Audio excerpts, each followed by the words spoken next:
Excuse me, we don't have your voice. You are mute.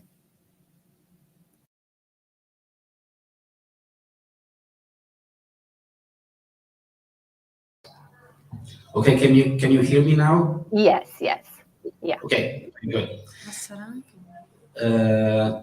So, okay, we were thinking to modify a little bit the order of the presentations because I think that we can have a better sequence of argument and topics that we present if we modify a little bit the program. So we were thinking to start with Romina Nikfariam, Radman Kastrani, Nastaran Ismailpur with enhancing urban resilience, strategic planning with Meta SWOT in Tehran.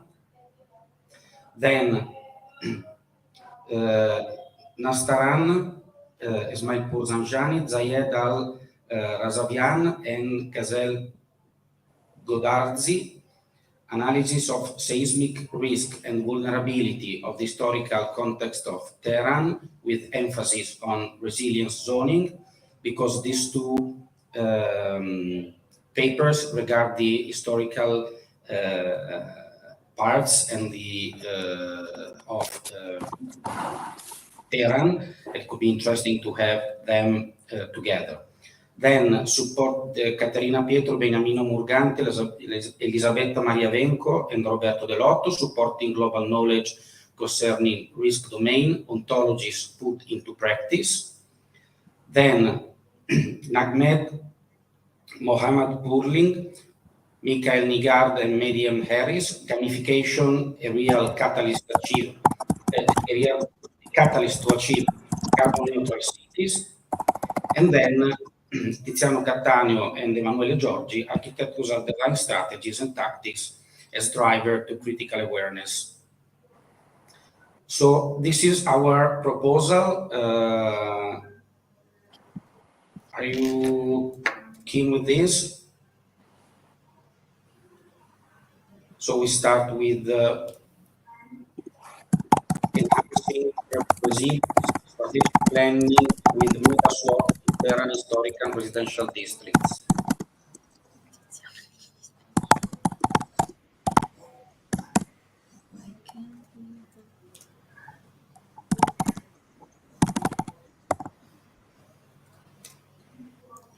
I kindly ask you to turn off your microphone if you're not talking.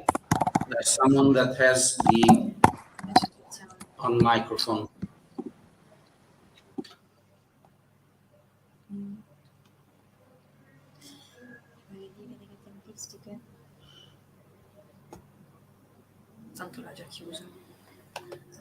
Okay, I think we can start. Nastaran, please tell me if you hear now, because you can hear from YouTube, you say, but not at the moment. Can you try to provare a aprire lo schermo audio? Okay. Sorry, but one of the okay, now Nastaran Ismailpur join the room. Hi, Nazi. Nazi, can you try to talk, please? Maybe open your microphone.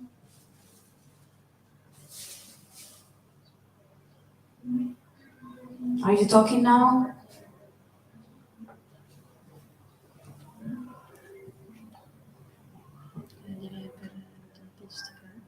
Adesso un attimo, vediamo un secondo prima se lei riesce a connettersi. Qual è il problema?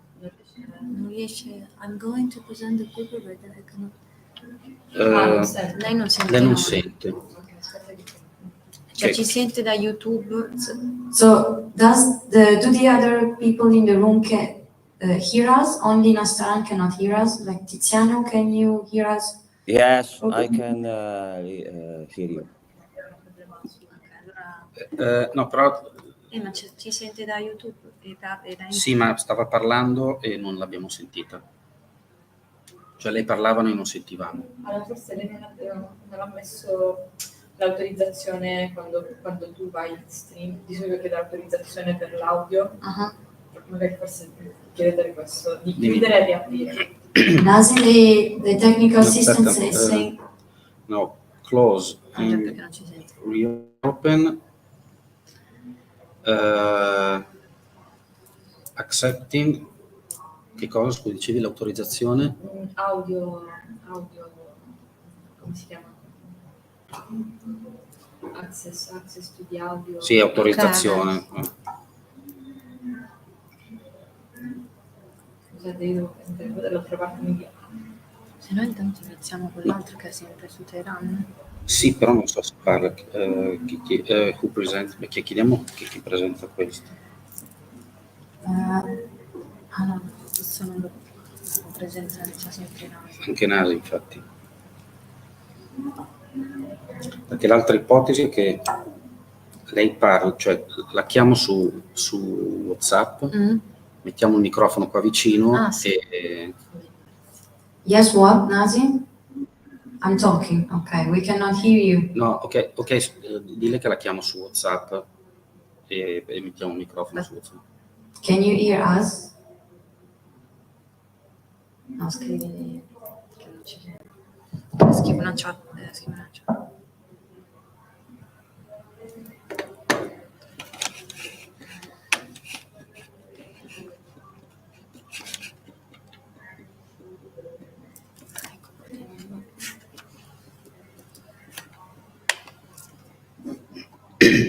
Sì, iniziamo anche perché siamo in ritardo.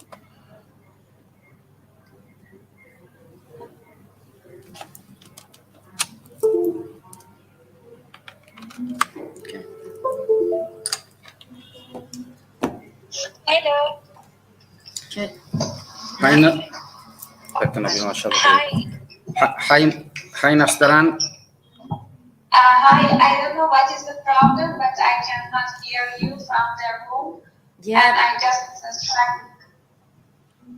It's okay, Nazi. We found a solution. You can speak through the phone, through the WhatsApp. Okay, perfect. But I don't know that I can share the screen or not if it's my turn. Yes. Because you could not hear us. We were thinking to change a little bit the order of the presentations because at the moment we thought that there are some topics that could be interesting to have one following the other, and some other that could come a little later. So we were thinking to start with enhancing urban resilience, strategic planning with meta SWOT in Tehran historical residential. Then the second is analysis of seismic risk and vulnerability on the historical context of Tehran. The third is Caterina's, Beniamino, Elisabetta, and me supporting global knowledge concerning risk domain. Then the fourth one, gamification, a catalyst to achieve carbon neutral cities. And to close with Tiziano and Emanuele, architectural design strategies and tactics as a driver of critical awareness. Okay, perfect. Okay, I have to mention that because I was part of two papers and the other corresponding authors couldn't participate, I have to present the two first papers that you mentioned. Okay. It's okay. No? It's okay. We can also do like that. We can consider 15 minutes of presentation plus five minutes for questions and answers. Okay, perfect. But I also would like to share the PowerPoint, but I don't know that you can see or not. But I also sent it by email to Kathy. Maybe. Are you sharing the screen now? No, just Okay. Try to share, please, Nazi. Try to share. Okay. Noi dobbiamo smettere di sharare o di fare lo share? Noi. Perché mi state facendo? Noi stiamo duplicando lo schermo. No, qua c'è scritto sharing.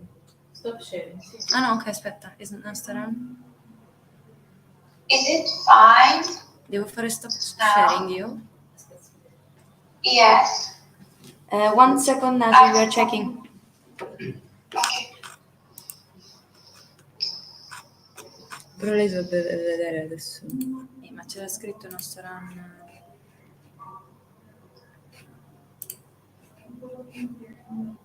Okay. Nastaran, are you sharing right now?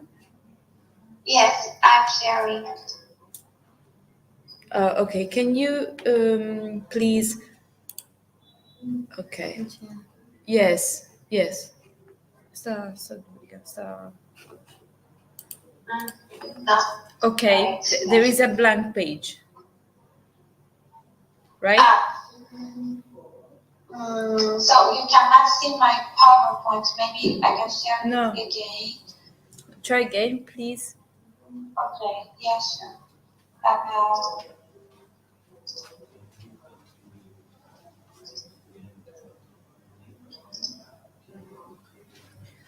Okay, try to share the entire screen, not just the presentation of the folder. When you have to select share, Yeah. okay, try to share the entire screen and then open the presentation. Try to do that because we cannot see your presentation. Yeah.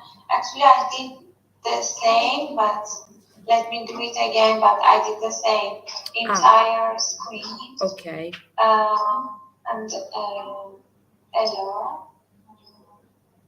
So now it says that you are sharing your entire screen. No, okay, no, doesn't work. May we ask Nagame? Yes, I'm here. Yes, to do this, to share your screen. Yes. Nastaran, please stop share your screen. Okay. Yes. I did that. Non ha fatto l'autorizzazione. Do you have my screen? Yeah. Yes. Maybe we can find a solution. Nastaran, send the presentation to Nagme, and Nagme, you move the presentation for Nastaran. I don't see any other solutions. Okay. Può mandarla a noi. Oppure sì, ma or send to me, Naz. You already sent to me? Or maybe I have... Yes, I sent to you. Ok. Io se no c'ho già l'accesso, se volete inviarlo qua. Ah, ok. Allora... Okay, I will send you the address, the email address in the chat, so you can send this email address because I already access to the laptop. Così non. Sì. Okay. Ancora meglio. Okay, but I think also Nagme can share it because Yes, I share it. Can you see my screen? I shared the PowerPoint. Okay. It's okay. Okay. Lei ha già le presentazioni. Ok, perfetto. Già le presentazioni. Okay. Yeah, I'm co-author of this article and I have the presentation. Okay, perfect. We can do that. Okay. Okay, so okay, so let's start. Nazi, can you start? Yes, just the question. I cannot see the presentation. Is it in the screen? Because I cannot see. I don't know why. Open the YouTube, Nazi. Open the YouTube. Okay. Just let me open the YouTube. Sì.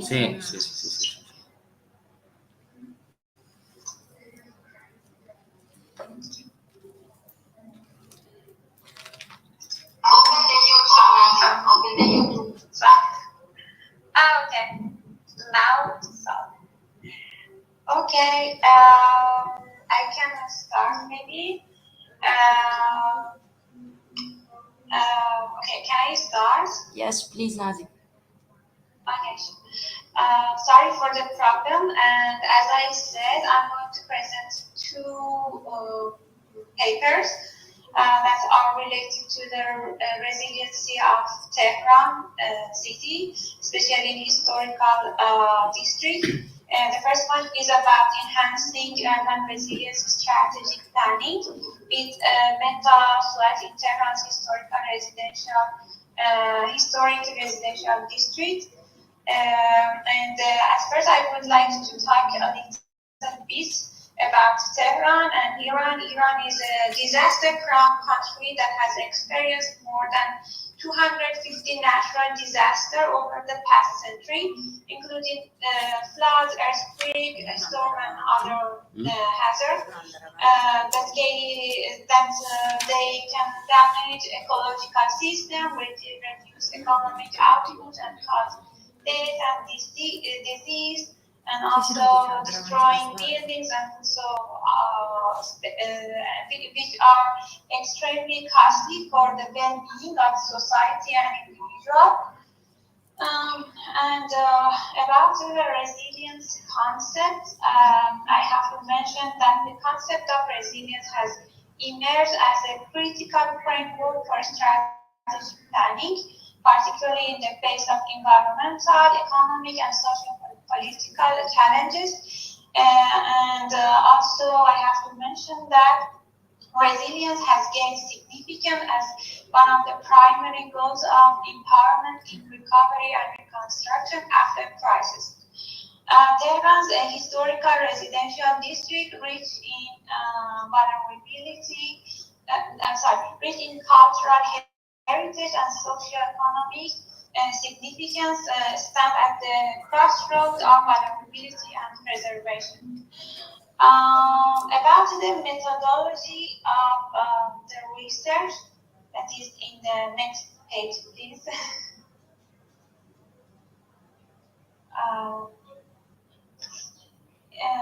Can you please? Nasran, I'm in the methodology pages, but unfortunately, YouTube has a delay, and because of that, you can't see the screen.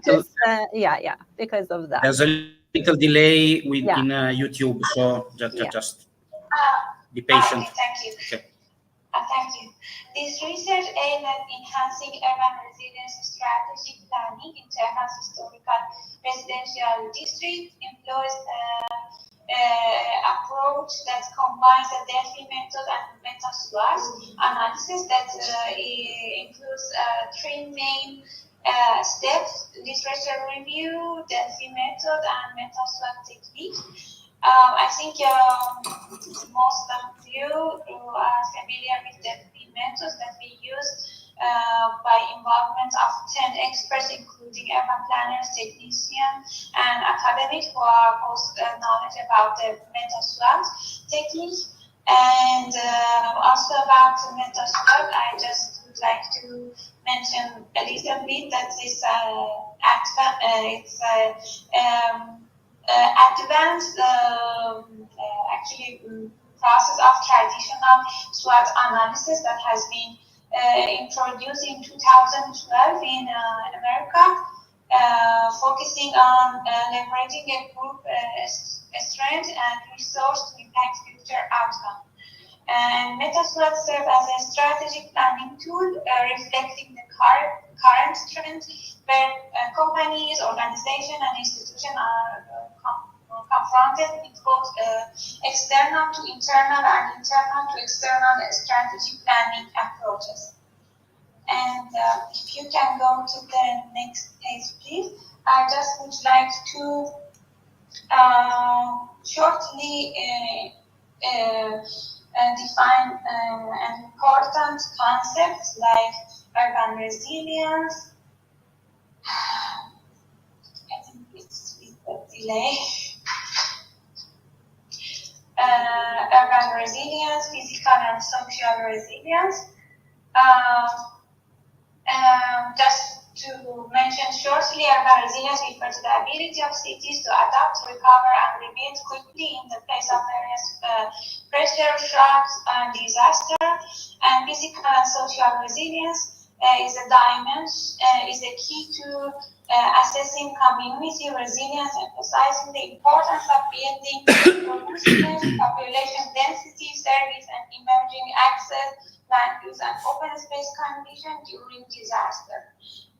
Actually, about the concept of resiliency, we all know that it started with psychological concepts and it continues till 2010 that it goes to disaster and the hazard sciences. And about the definition of concepts, I have to mention that based on the theoretical literature that we read, the conceptual framework is like that improving the resilience of residential neighborhood in the historical fabric is based on urban resilience that it involves physical system and social communities. That we are going to focus on these two parts for urban resiliency. And about the case study, I have to just mention a little bit that the city of Tehran spans an area of over 700 square kilometers. And historically, during the Half-Masavi period, Tehran comprised 5 neighborhoods, namely Sanglet, Bazar, Utlajan, Imamzadeh Yahya, and Talameydun. That these neighborhoods are located within District 12 of Tehran municipality, because Tehran nowadays has 22 districts. Therefore, in this study, with an emphasis on residential neighborhoods, research has been exclusively conducted in other neighborhoods, excluding the Bazar, because it doesn't have a lot of residential areas to show. And we focus on the other neighborhoods. About the finding of the research, we passed throughout 7 stages, and I'm going to just shortly mention the stages that we passed through. In the first stage, determining research objective and prioritization. That in this stage, the research objective will identify and align into 4 main categories, and experts' opinion were obtained to prioritize this objective. The second stage is identification and rating of resource and capabilities. That in this stage, utilizing the Delphi result for refining the research criteria and indicators, the adjustment questionnaire was developed for each resources and capability, and based on the results from the experts, each of them has this score. And the third step is identification of competitive dimension. Since the competitive map will be drawn in this subsequent stage, it's necessary to categorize the factors related to resources and capability into 2 competitive dimensions, considering the research objective and the extracted resources and capability competitive dimension were categorized into 2 dimensions, as we talk about physical system and social one. And I have to mention that for this competitive map, the Sangalash neighborhood was the base, and the other neighborhoods have been compared with this neighborhood. The stage 4 is evaluation of resource and capability based on Bureau criteria. That Bureau criterion evaluates the 4 elements of value, rarity, immutability, and non-substitutability, and organization of internal resources and capability. And in the Bureau framework compared to competition. So we base, as I told you, we recognize one of them, one of the neighborhoods as a base, and we examine the bureau criteria for other neighborhoods. The stage 5 is identification and analysis of external factors, which is in this stage, in addition to identification external factors, the stability and dynamism, the level of impact, the likelihood of occurrence, and the degree of urgency for each of the factors are evaluated. And the stage 6 is alignment strategy, fit between resources and capability with external factors. Expert evaluates how resources and capability affect external factors, calculating a strategic alignment by adopting internal or external factors. And finally, stage 7, drawing the strategic map. In the strategic map, resources, capability, and external factors are evaluated using 3 criteria: proximity to external factors, directional orientation, and bubble size. Blue bubble signify internal resources and capability, and I have to mention that the x-axis measure scarcity and non-immutability and organizational fit, while the y-axis assess the strategic fit level of the factors. And about the conclusion of this research aims to draw attention to the importance of resilience in historical residential neighborhoods in Tehran, which have been neglected for a considerable period. Based on the research finding, the following suggestions are proposed for improving resilience in historical neighborhoods. All of the proposition is included involving relevant organizations such as municipal authorities, which focus on citizen education, which are not very strict totally in Iran and in Tehran, increasing citizen participation in the resilience building process throughout citizen education, optimizing and redefining the practical application of social dimension in resilience urban life, and outline basic principles in social resilience throughout annual reports, and establishing a task force for its analysis in neighborhood center to monitor resilience goals. The fourth one is organizing effective and practical training courses and drills to assess the preparedness of citizens. And the fifth one, reducing vulnerability levels and returning to pre-crisis conditions in case of any incidents in these neighborhoods.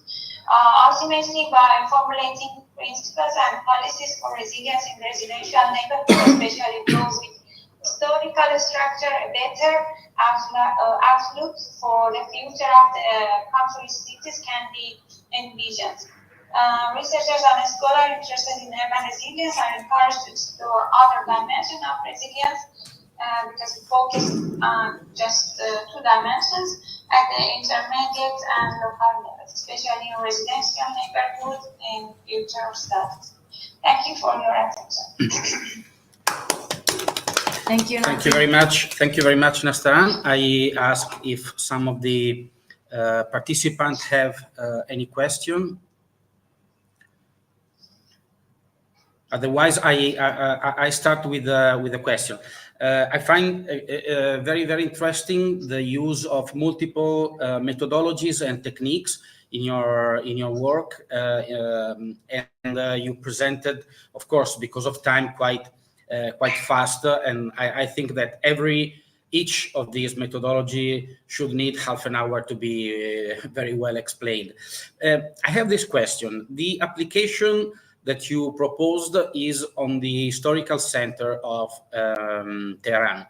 Do you think that the same methodology can be applied also to other parts of the city or in other cities, or do you think that the methodology is tailored to the Tehran problems?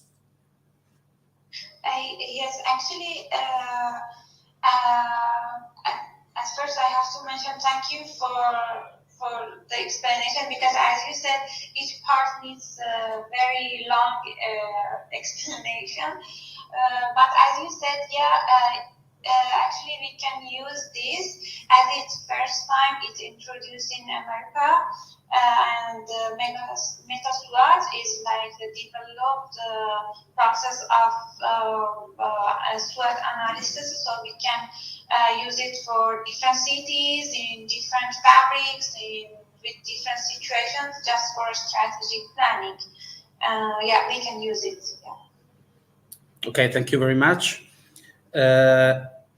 So if we don't have other questions from the audience, so we can move to the next presentation that is presented by Nastaran, and it is analysis of seismic risk and vulnerability of the historical center of Tehran with emphasis on resilience zoning. Thank you very much. I don't know that because I sent the PowerPoint to Katerina, if you can open it. Or otherwise, I send you another email address. Okay, I can send it now. Or Nastaran, if you want, you can send for me. I can share it. No, it's okay. It's better if we do here. But I think it's reading in the chat. It's can you open the chat, Nazi? Yes, 1 second, please. Yeah. Okay. It's Rachele Vanessa.gatto@unipass.it. Okay. Sure. Just 1 second, please. Sorry. Mm-hmm.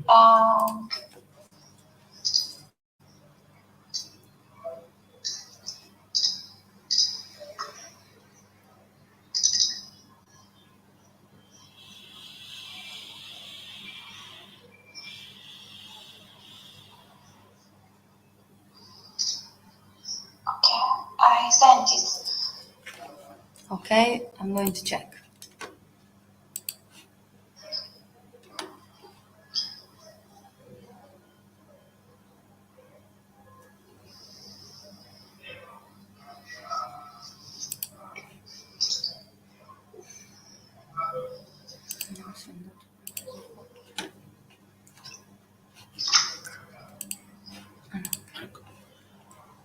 Okay, we got it. Now we download.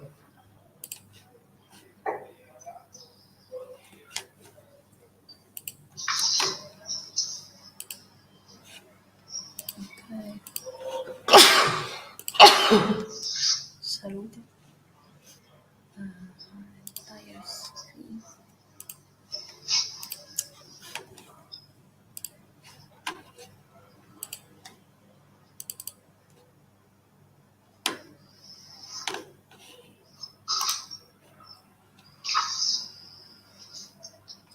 Okay, do you see the presentation?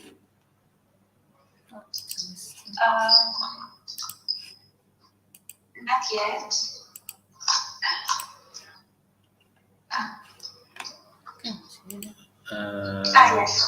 Yes. Ok, era solo una questione di tempo. Se torni dove eri prima? Questo qua, sì, va... Ok. Okay, just, Nazi, when you see the screen, should be the first slide of the presentation at the moment. Just when we have to change the slide, just tell us next. You say next, and we change the slide. Okay, sure. So now I think I can start for the second paper. This paper is about analysis of seismic risk and vulnerability of the historical context of Tehran with emphasis on resilient zoning. That is the same area that we were focusing and analyzing in the previous paper. In fact, I have to, if you go to the next page, is better, thank you. As an introduction, it's better to, I think it has a delay, so I cannot see exactly at the time. Yeah, we have to consider between 7 and 10 seconds of delay. Yes. Yeah. As an introduction, I just would like to say at first that why we are focusing on historical context of Tehran. As you all know, that historical fabric recognized as a national capital and tourism destination worldwide. One of the most important traits to historical fabric is the risk of natural disaster, especially earthquake. And over the past 2 decades, Tehran's historical fabric has come under significant pressure due to rapid socio-economic growth, urbanization, and tourism. And after the United Nations International Strategy for Disaster Reduction adopted the HELCO framework for action, the primary focus of disaster risk reduction planning has shifted from merely lowering vulnerability to greatly enhancing and boosting community resilience. Resilience in this sense is the degree of damage and destruction that a system is capable of withstanding. I have to mention that China, Indonesia, Iran, Turkey, and Japan are the five nations most impacted by damaging earthquakes. They account for 16%, 10%, 8%, and 4.5% and 4% of all destructive earthquakes. Respectively. One of the best efforts to address the impact of earthquakes, especially in the densely populated urban area, is conducting earthquake risk assessment. And various methods such as seismic data analysis, early warning system, problematic and statistic models, and artificial intelligence have been used to predict earthquake components. However, since humans are involved in this decision-making process, multi-criteria decision-making is confined by incompleteness, subjectivity, and other ambitious quality. As a solution, numerous studies have combined fuzzy set theory with multi-criteria decision-making methods to reduce these challenges and provide effective and efficient judgments. If you go to the next page, please. Okay, done. Thank you.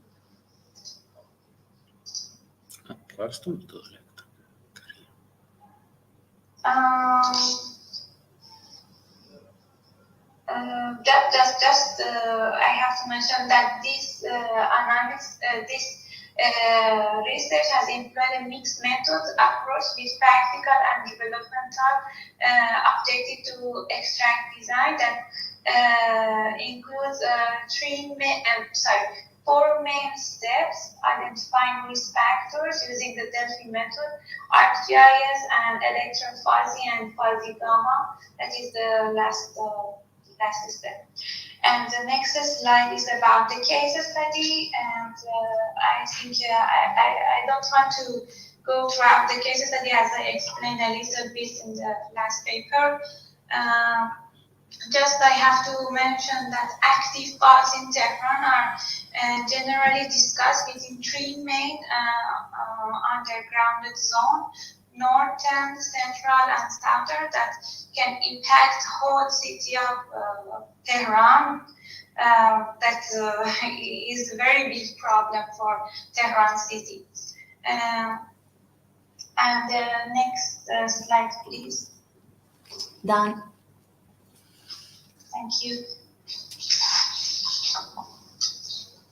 The first stage of our discussion and finding is about actually after the data collection, 9 research criteria were identified, including access to main road network, density of fabric, land use, distance from fault, population density, building density, distance from urban open spaces, distance from medical centers, and distance from emergency and rescue centers.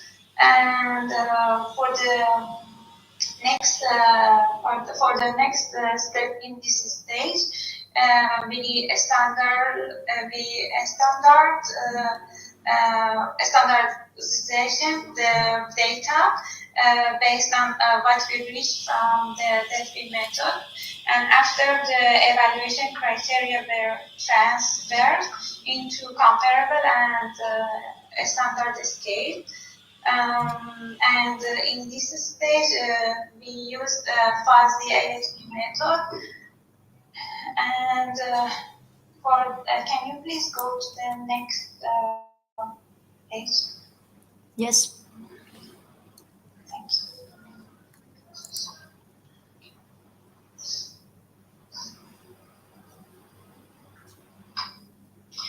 Based on the special analysis map, access to the main road network in the historical fabric of Tehran faces significant challenges due to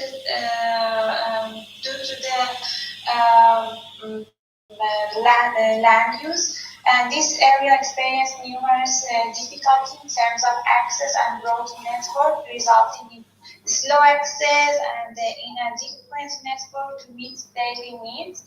And among these challenges for the road network near the Bazaar Street, due to the numerous commercial centers and increased number of intersections and narrow roads, has a much worse condition that we can see in this map. And in the next page, we can see the next map that is about the analysis of map urban decay. That based on the special analysis map of urban decay, the density of the fabric in the historical fabric of Tehran indicate that vulnerability of the fabric and low quality structure plays a fundamental role in increasing the extent of damage and the speed of crisis. The result of analysis of the building quality index in this area shows that most buildings requires repair and are prone to poor quality in the case of earthquake. And I have to mention that the Palmer neighborhood has a medium vulnerability in terms of building quality compared to others. And the next page, please. It's about the analysis of map of land use. And I have to mention that the land use in the historical fabric of Tehran indicates that approximately 30% of this fabric is allocated for residential use. A significant portion of this residential area is located with the deteriorated fabric, which has to be changed for sure, and which also makes this area highly vulnerable to its residents due to its residential problems, and also can affect the residents. And the next map is about the analysis of peak ground acceleration. In the historical fabric of Tehran, which indicates earthquake hazard, the most critical faults in this area are the northern and southern Ray faults, and the Kamizak faults, and the northern Tehran faults. And these spots show approximately the same level of hazard across the entire area. The next page is about the analysis, spatial analysis of the population density and analysis of the building density. About the population density, I have to mention that 30% of this fabric is designed for the residential use. Due to the high population density in this area, the human casualties resulting from earthquake during daytime hours are very high because it's close to bazaar. And in this regard, the bazaar neighborhood is highly vulnerable, especially during the late night hours. And about the building density in the historical fabric of Tehran, it's observed that higher rise building increase the risk of road blockage due to the building collapse, posing challenges for emergency response. And next page, please, that is the spatial analysis about distance from open space and distance from medical centers. Distance from public open spaces shows that the low availability of public open spaces per capita in this area, resulting in a low to moderate vulnerability of the historical fabric of Tehran in terms of distance from public open spaces. The Bazaar and Imamzadeh Yahya neighborhoods are the most vulnerable residential areas in terms of this parameter. And about the distance from medical centers in the historical fabric, it's evident that this fabric is positioned at a variety levels of vulnerability due to considerable distance from medical center, ranging from moderate to high vulnerability. And in the next page is analysis of distance from relief and rescue centers. That based on the analysis, the distance from these centers, as you know, plays a significant role in the speed of response and reducing vulnerability in case of crisis. The results indicate that all four neighborhoods are classified as having unfavorable to moderate condition. However, the Bazaar neighborhood, due to its sensitivity and the placement of relief and rescue center, is relatively better positioned in terms of this indicator compared to other neighborhoods. And in the last stage, we actually, by using fuzzy gamma that has been utilized to estimate the overall vulnerability of Tehran's historical fabric. Just let me see. Oh yes, it's correct.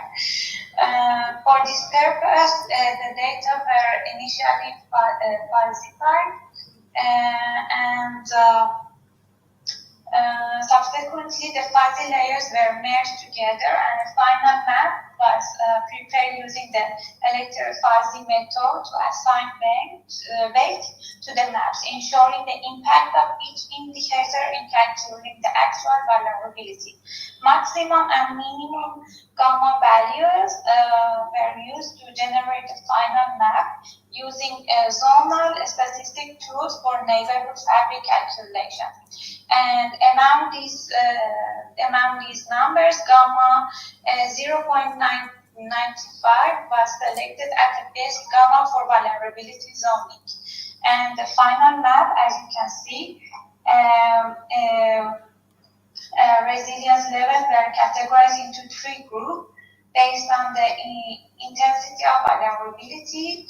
And we have now non-resilience, low resilience, and moderate resilience, as you can see in the map. And in the next page, please,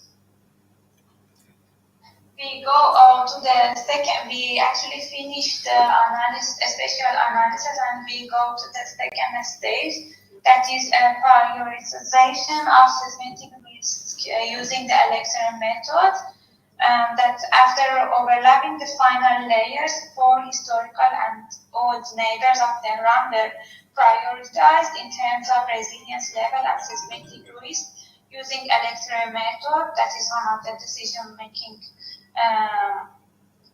multiple decision-making method toward the defined objective. The electrophysics method in this research was conducted in 6 steps using the Electron solver software.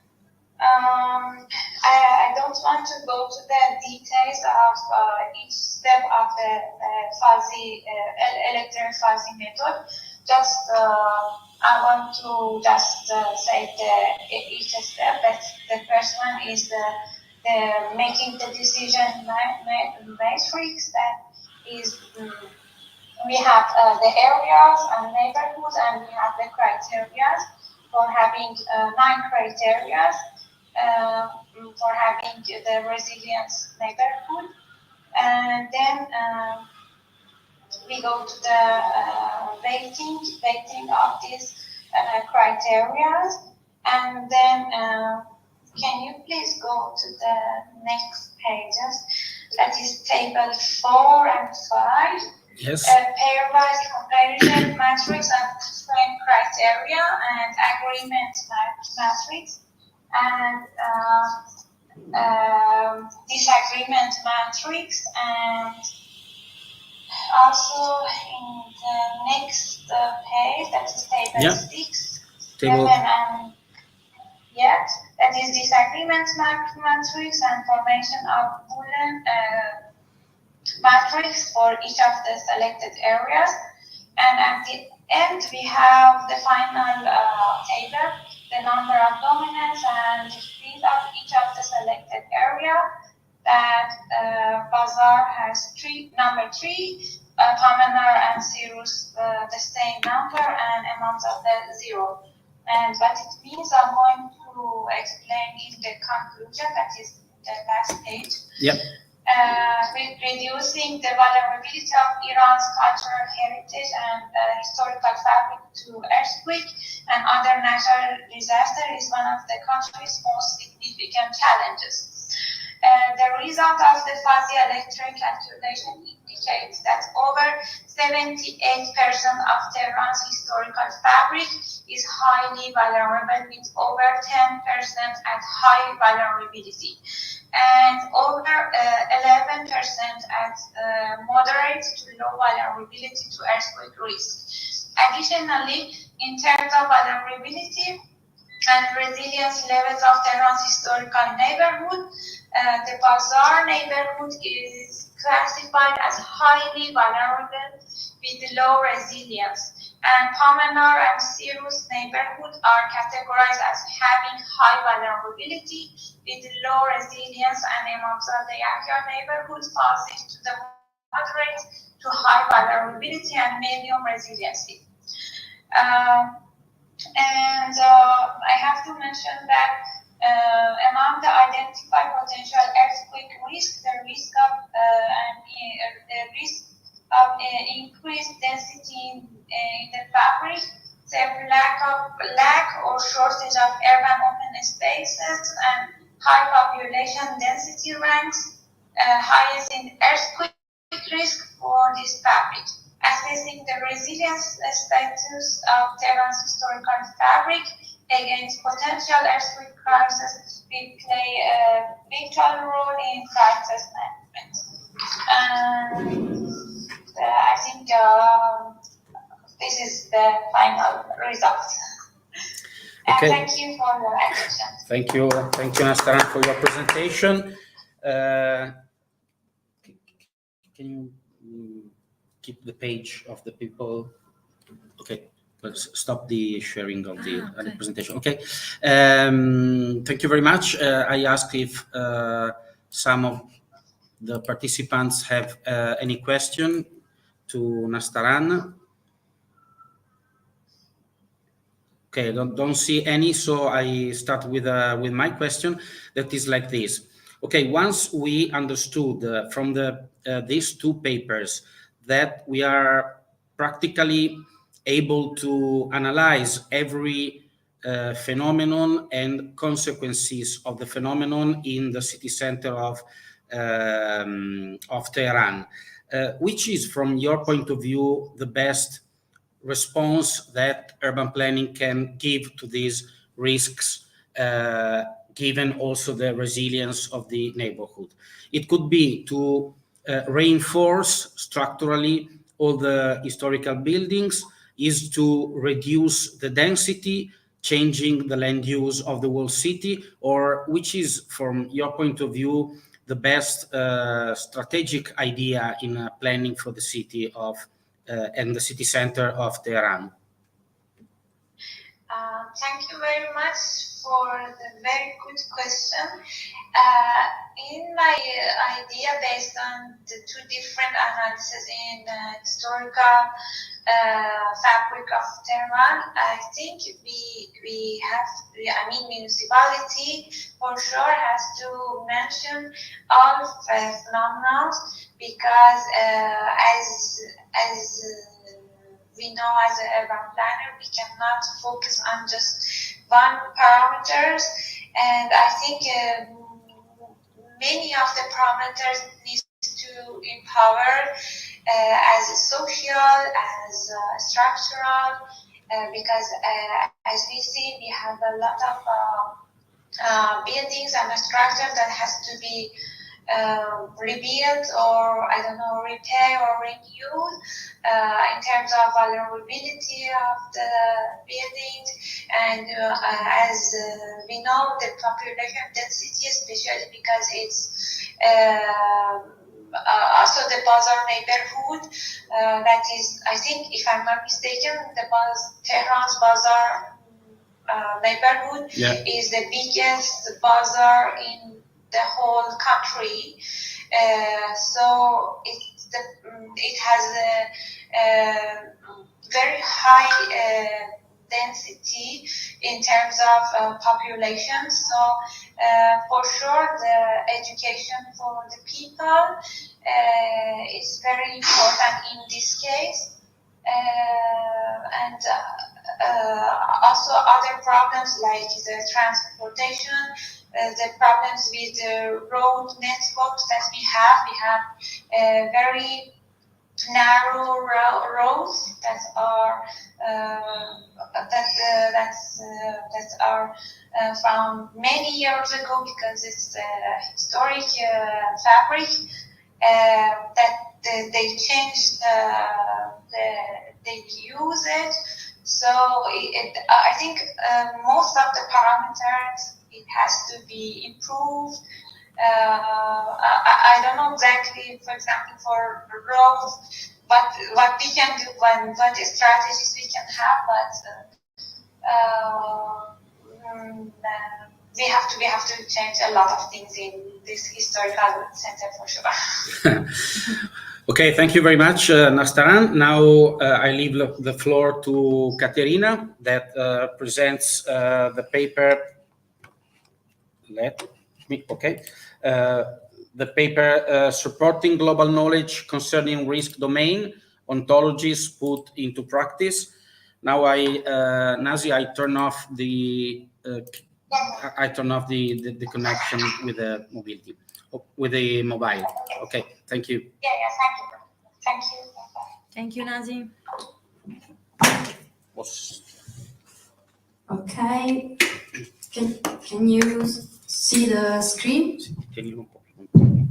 Così? Così però. Sì. Yes, we have your screen. So you see the presentation? Yes.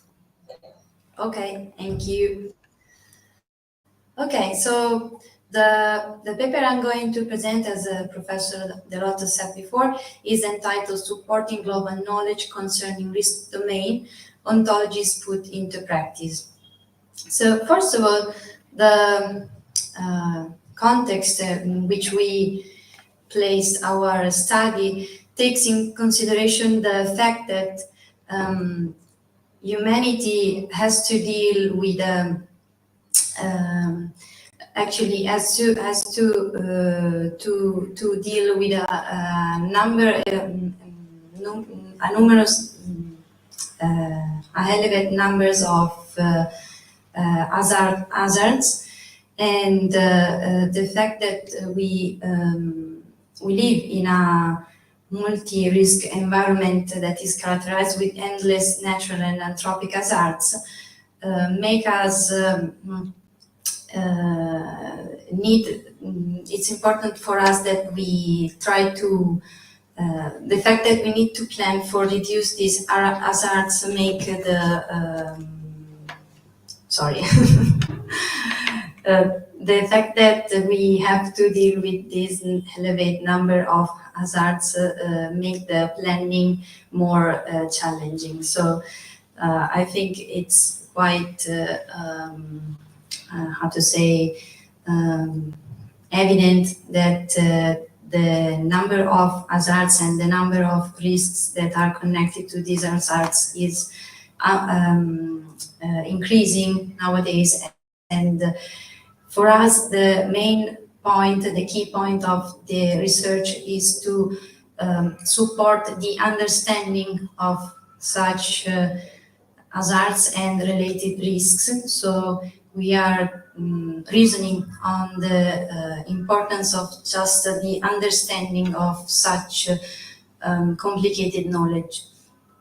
And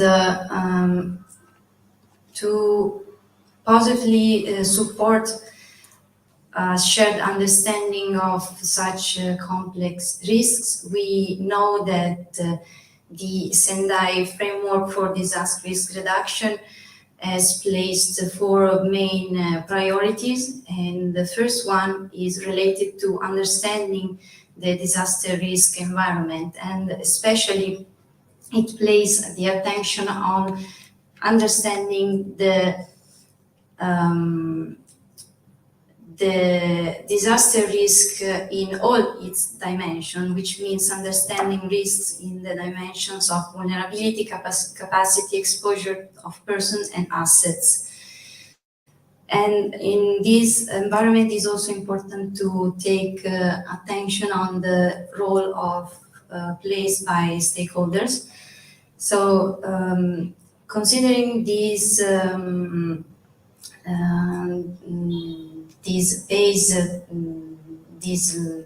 how to say, like from this theoretical and literature base, we adopt this multi-risk approach, the consideration of the risks from a multi-risk perspective.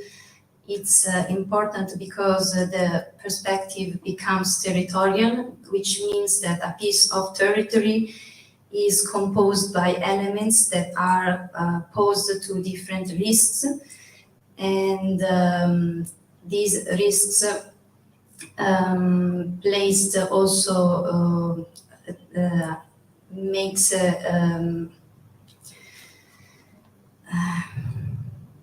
sorry.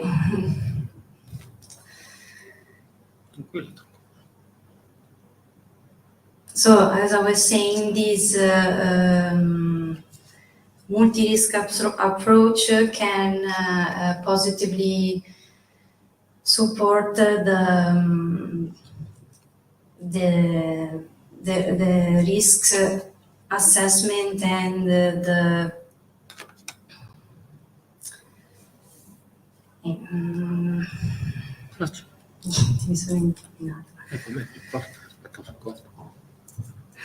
So in this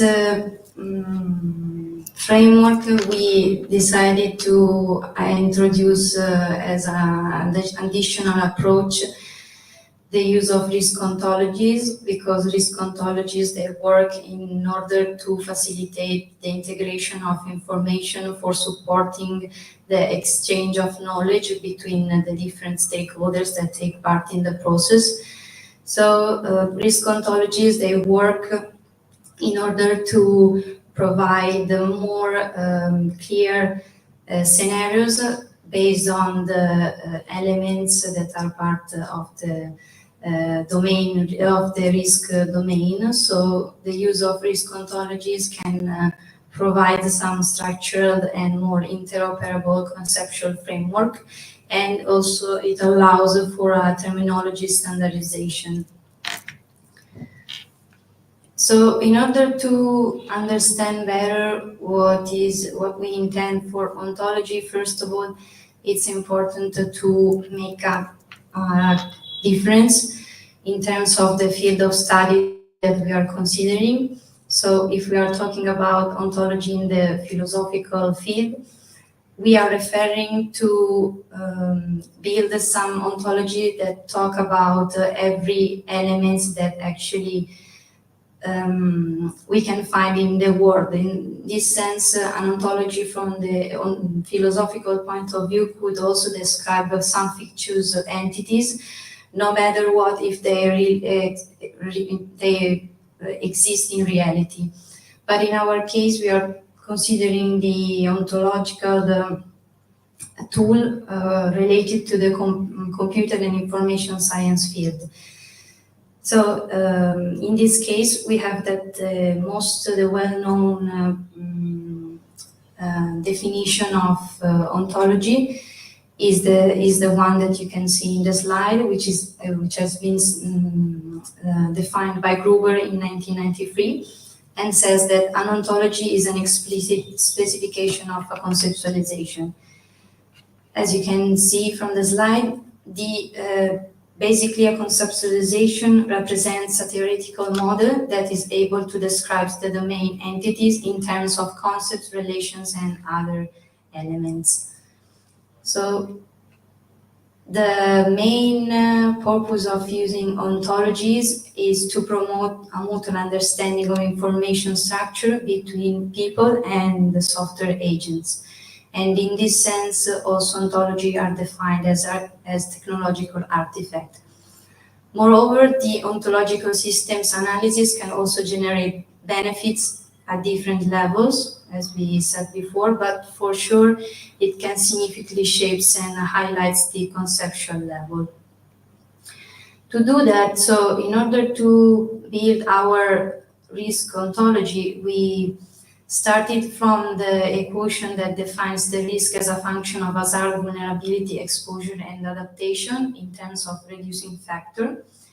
And we worked through a top-down approach. So it means that we started from the most general concepts, and then we built step by step. And we added all the subclasses and classes.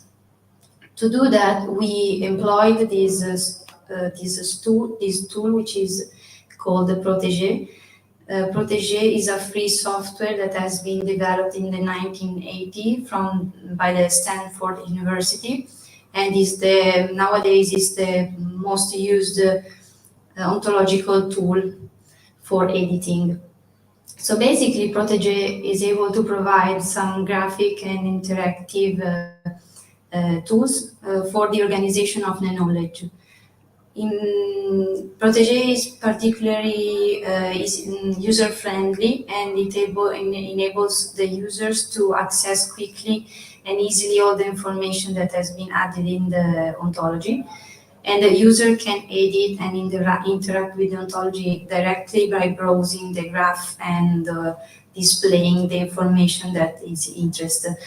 To do that, to start, of course, building the ontology, we analyzed many literature review, and from this first analysis of the literature review, we collected around 130 terms that has been encoded in the ontology. So here you just see an example of how the knowledge is displayed. And it's just a small part because, of course, we are not able to show you just from a presentation all the structure. But as you can see, here, for example, you have natural hazard and all the classification of the natural hazard. Basically, the classification is infinite in the sense that you can go on and add subclasses and subclasses. it's important to understand and to notice that this first diagram has been built through this entity relationship diagram that incorporates just the relationship which is the type is A. So this hierarchy is made only through this connection, which it's the first represents the base structure of the ontology. So the main concepts that we have collected has been integrated into this taxonomic hierarchy, and in this hierarchy we have the nodes represents the classes, and then all the edges have been connected through this is a relation. This is the interface of the tool. As you can see here, you see all the organization of the elements. Not all of them have been displayed, as I told you. And Protégé, in Protégé, you can use different plugins that enables you to show all the information in different ways. This is one of them, which is called Ontograph, and it lets you display whatever you want, in the sense that if you just want to see the hazard, for example, it will show you just the hazard and the related classes and subclasses. Instead, you can also decide to show the entire scheme by just selecting through the bar here. This is a kind of representation which is called radial. And it can show you, apart from the is a relation, also all the other relations that connects the classes. Here is just a table that shows how we classify the natural hazards, for example. The hazards, so we have the natural hazards, man-made hazards, and NATEC.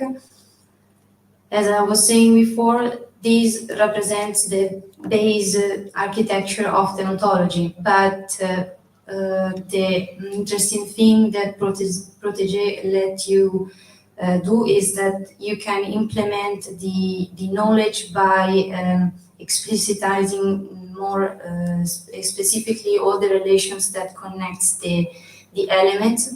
So we proceed also by inserting additional properties between all the elements. So here, for example, we have the fact that the technological hazard can actually causes natural and NATEC hazard. So you have to basically select the domain and then the range where this element can have some effect. So where this element can have some other additional property.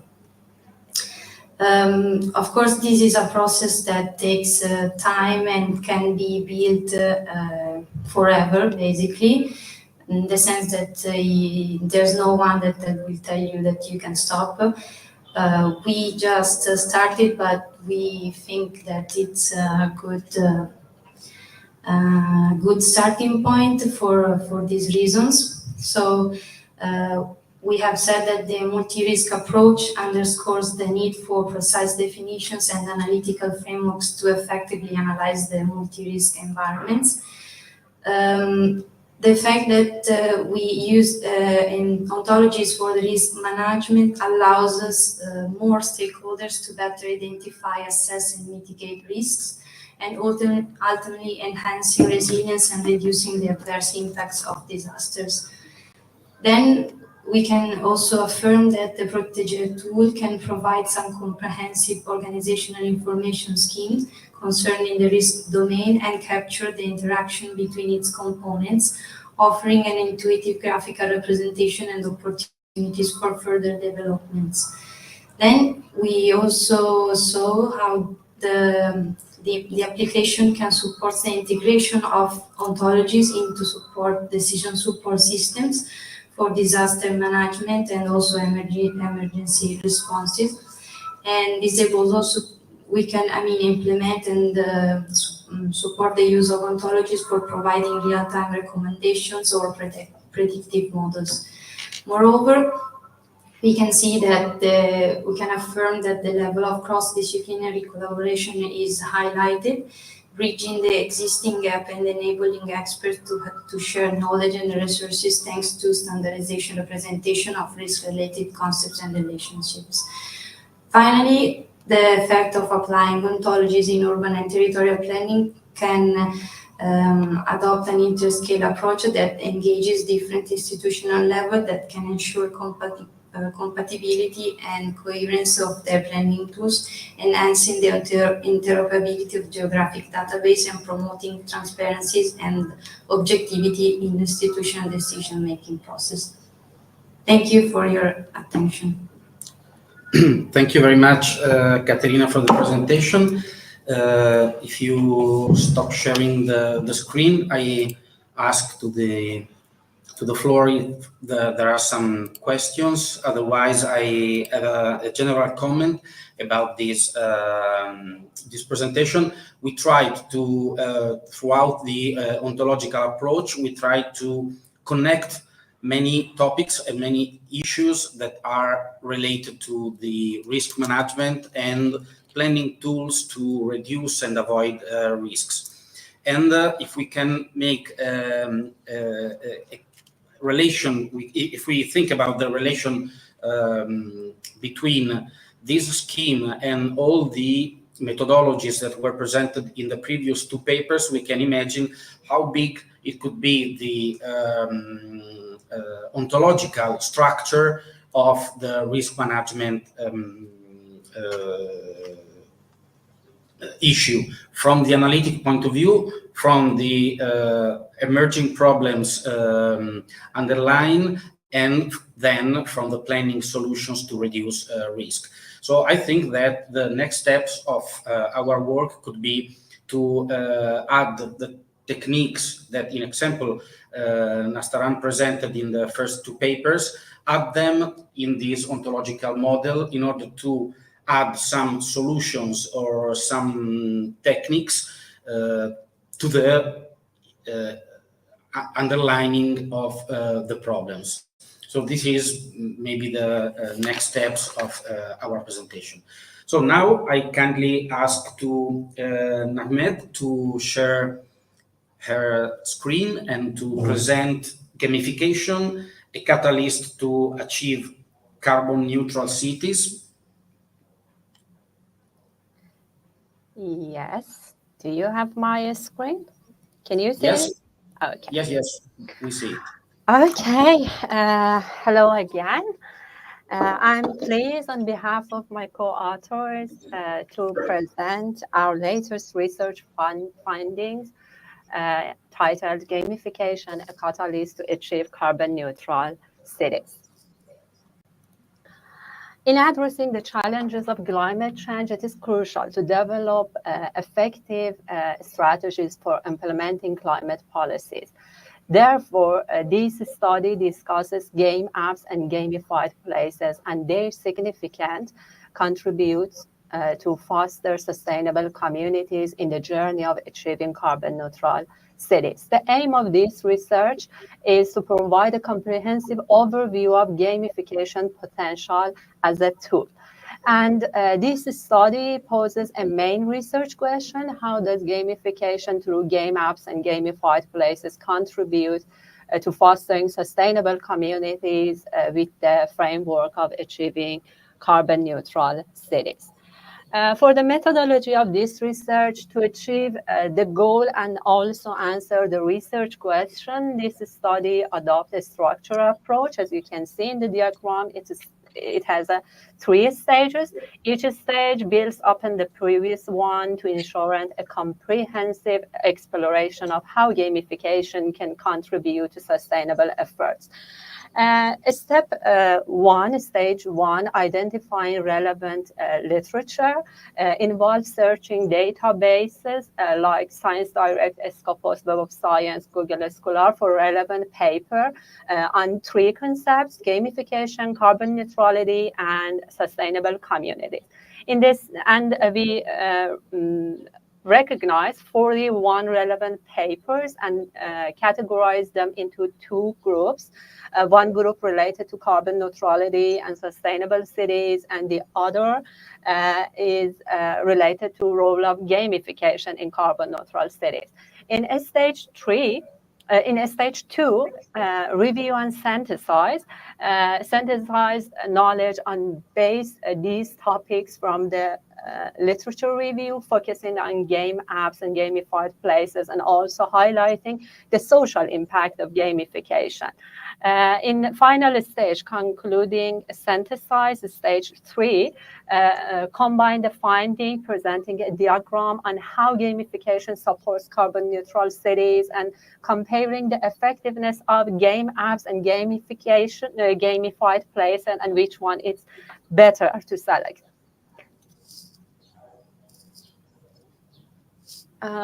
Okay, for the first step, as I mentioned, we go through the definition of the concepts and find the key elements.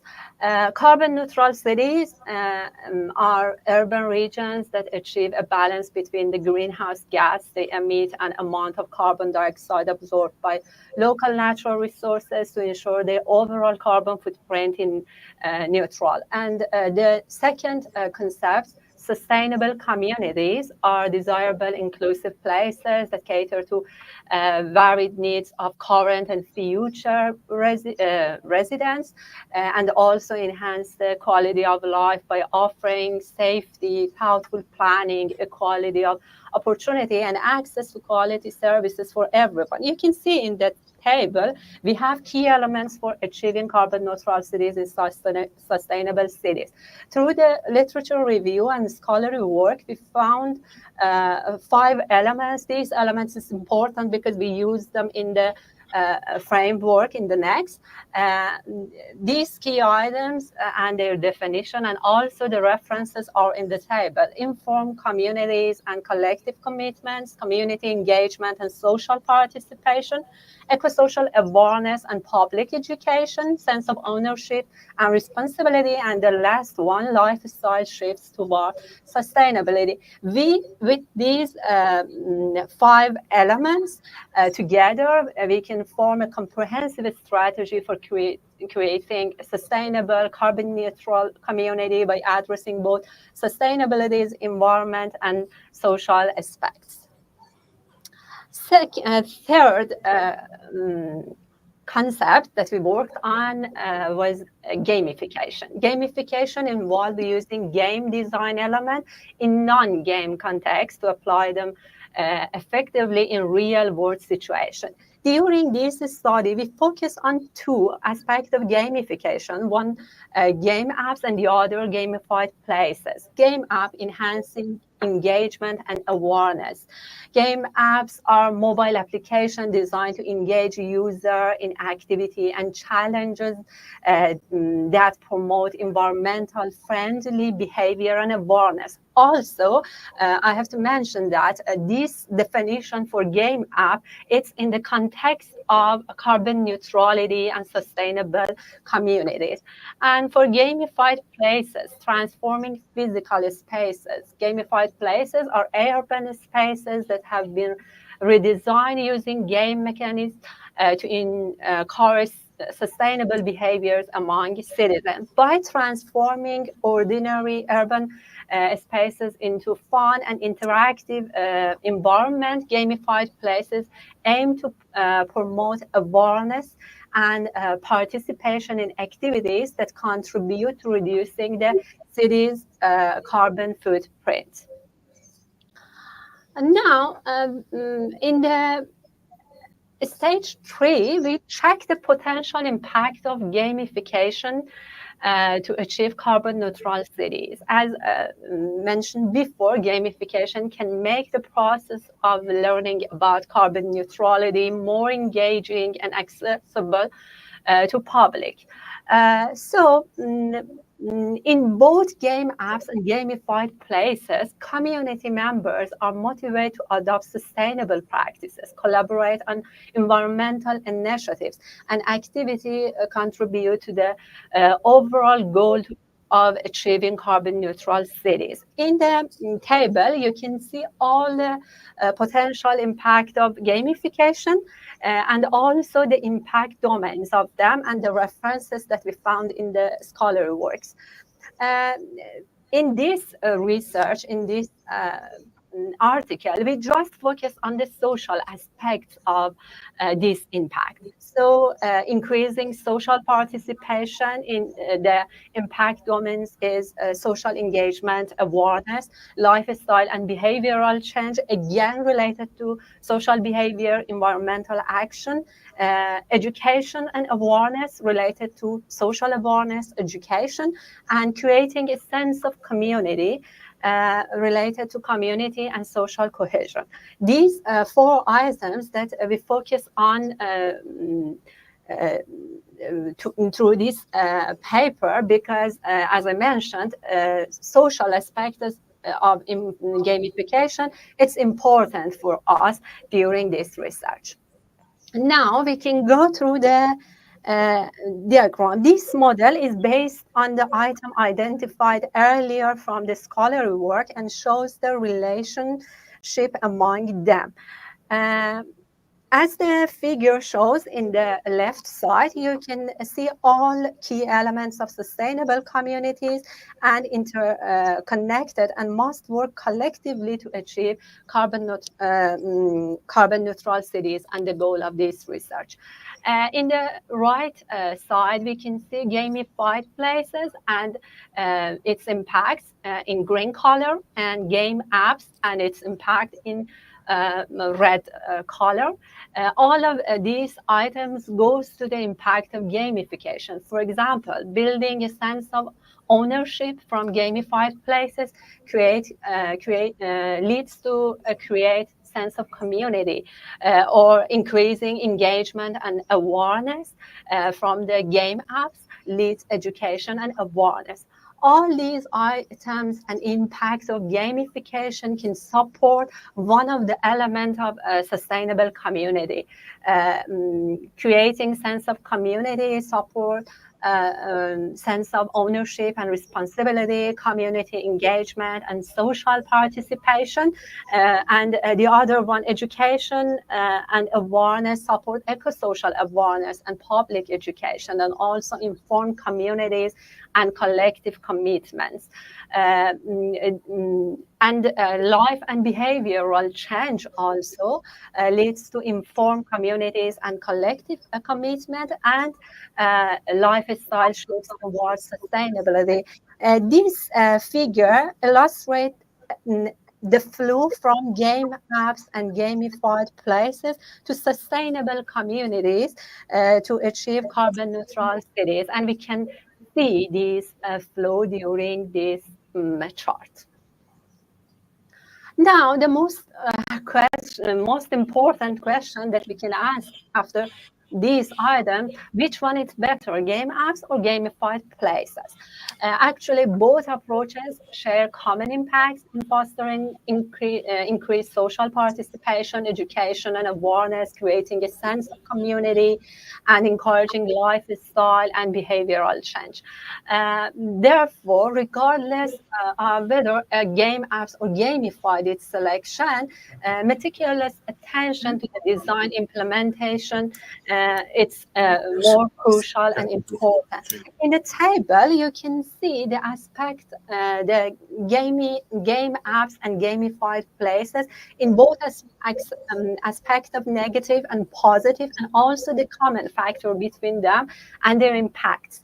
When deciding between adopting game apps or gamified places to encourage sustainable urban behaviors, it is crucial to consider the unique impact and consideration associated with each approach. Therefore, selecting the most suitable approach depends on understanding of societal preferences, method legitimacy, and their alignments with the overall objective of achieving carbon neutrality. As the final slide,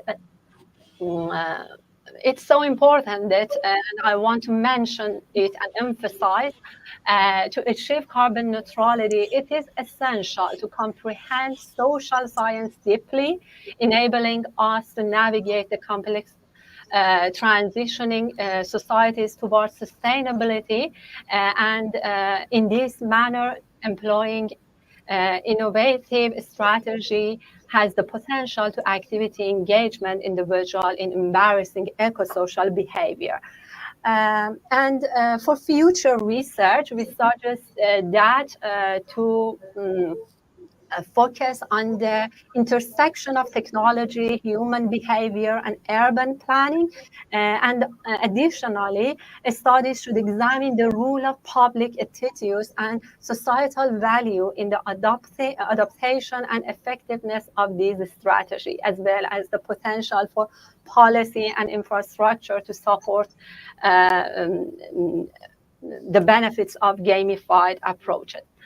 By addressing these areas, future research can provide critical insights and innovative solutions to guide cities toward a sustainable carbon neutral future, and also achieve a sustainable future for this generation and the next generation.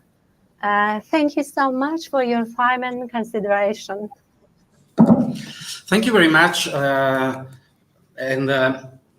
You presented really a very interesting issue. I'm very well. I have many questions to ask you, but I just synthesize in one, and it is related to the final part of the paper and of the presentation. That is the relation between the gaming app that is totally virtual and the gamified place that is more related to some special actions that we can have in the city. So can you please deepen a little bit what do you mean for gamified place, and if it is or not related, whether it is or not related to some actions that are nowadays quite fashion application, like tactical urbanism or something like that. Do you think that there are some relation between gamified place and this recent application, or do you think that they are totally different issues? And in this sense, I kindly ask you to comment a little more about this topic. Okay, thank you so much. According to your question about gamified places, it means that we talk about the urban gamification. It means that how we can change the space in the cities and encourage citizens to do some activities, eco-friendly behavior activity. For example, I can mention to the case study like in Sweden, Stockholm, there was an escalator and some stairs. Most of people prepare to use the escalator, but the things that change when they prepare the stairs better, and people when go through the stairs, they can hear the sound of piano keys. And it encourages citizens to do some more activity instead of using escalator and non-activity. And the other kind of example, for example, a trash bin that make you laugh if you put the trash in the true trash bin. It's something like that. And about the relation between game apps and gamified places, as you know, it's a very new topic, and there is not a lot of research to connect these two items together. And most of the research that we review through this scholarly work are some of them focus on gamified places or urban gamification, the other focus on the game apps. But actually both of these approach can lead the society and the community to the eco-friendly behavior.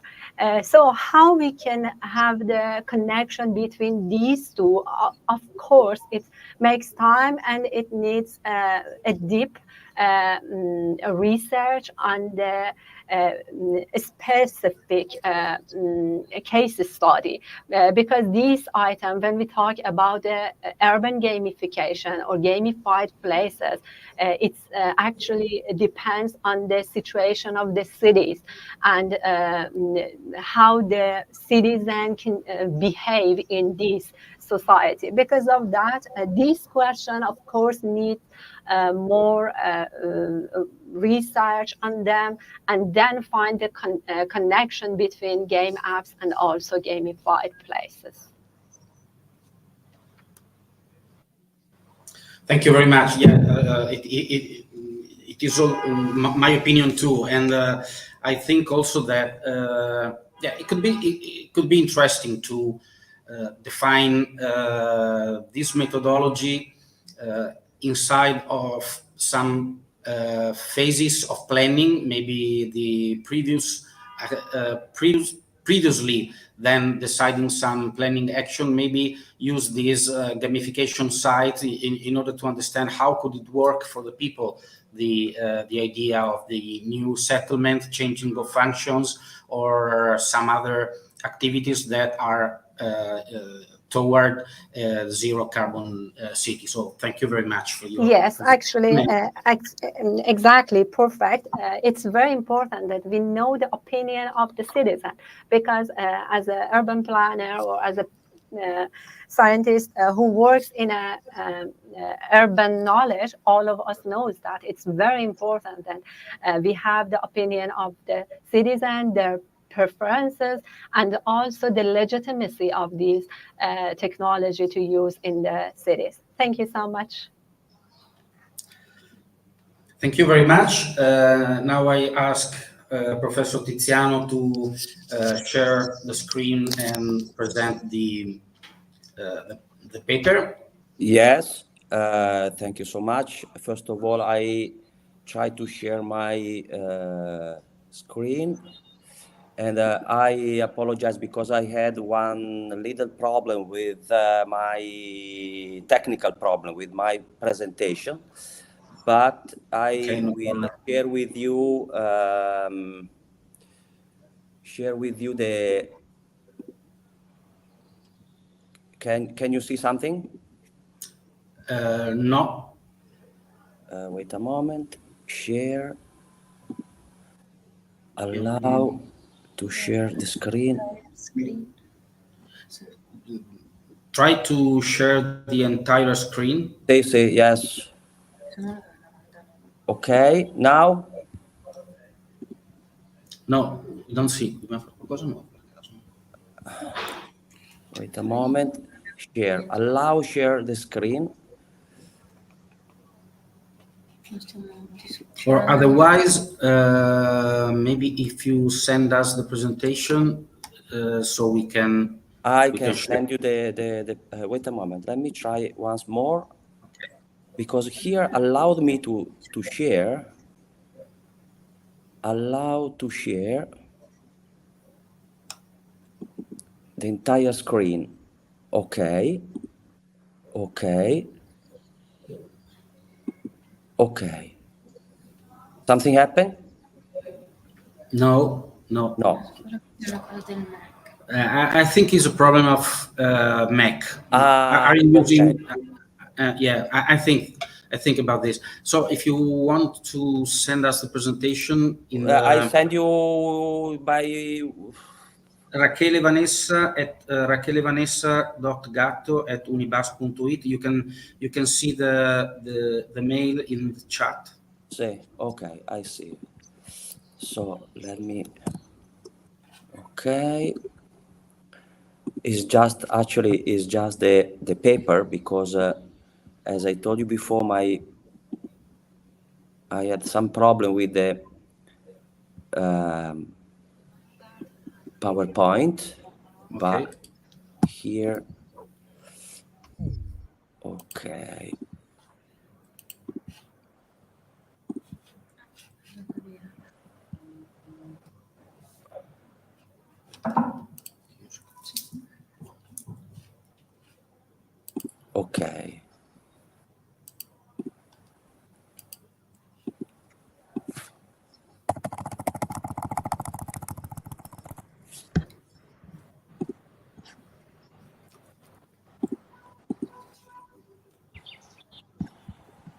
already sent it.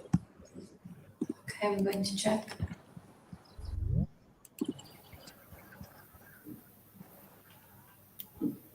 Good morning. Good morning, Silvia. Ciao. Good morning. Ciao. Like I said, eri su spam. We are still finishing the previous section. Maybe you are here for the next one.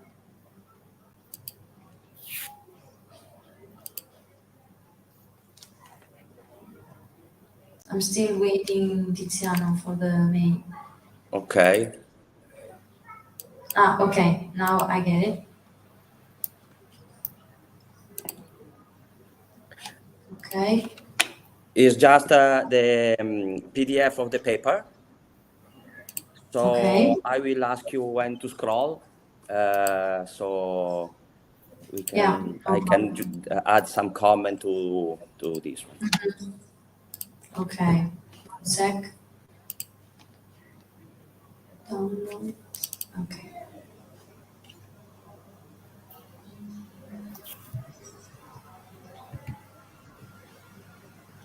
Okay, I can start now, Roberto.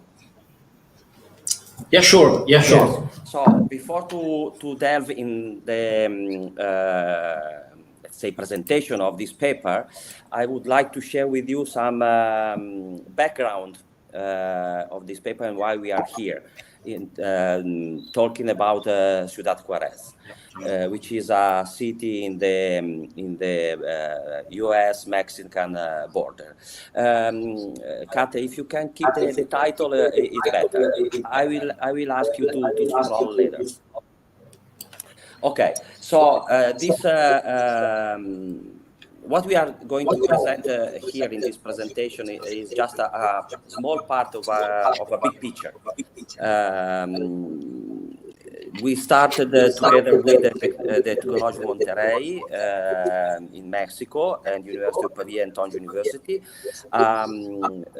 Quite interesting research, in my point of view, in 2019, just before the outbreak of COVID.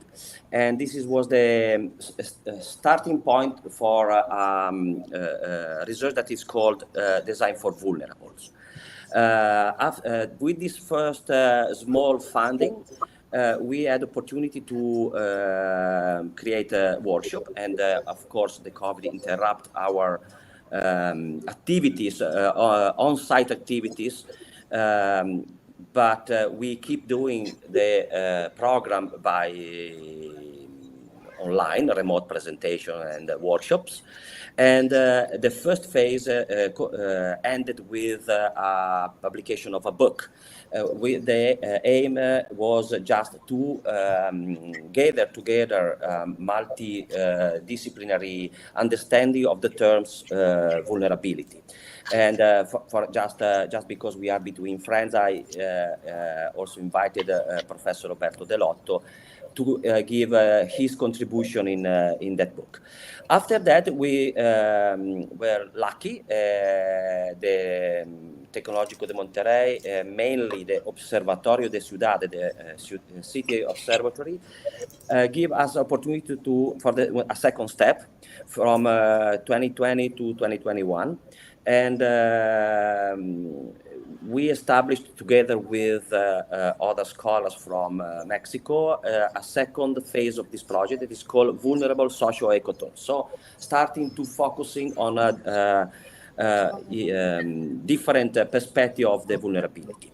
So this paper is still in the a component of this second phase of the project, which now, since 2022 until now, and is still ongoing, started the third phase. That is the most important and biggest phases in terms of participation and also of scholars and participation of scholars and also in terms of funding, because the University of Mexico, Tecnológico Monterrey, decided to fund also project that can land in the reality in the communities. Understand. So back to this paper.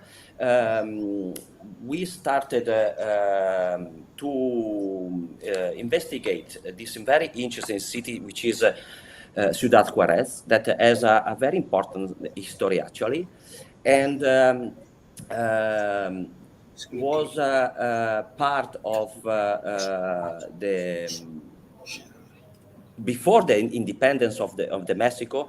Of course, as you know, the region of Texas and California were under the government of Mexico, but now, after the independence, the border being changed, and find the city El Paso in the US and the Ciudad Juarez in the same place. So we started to understand how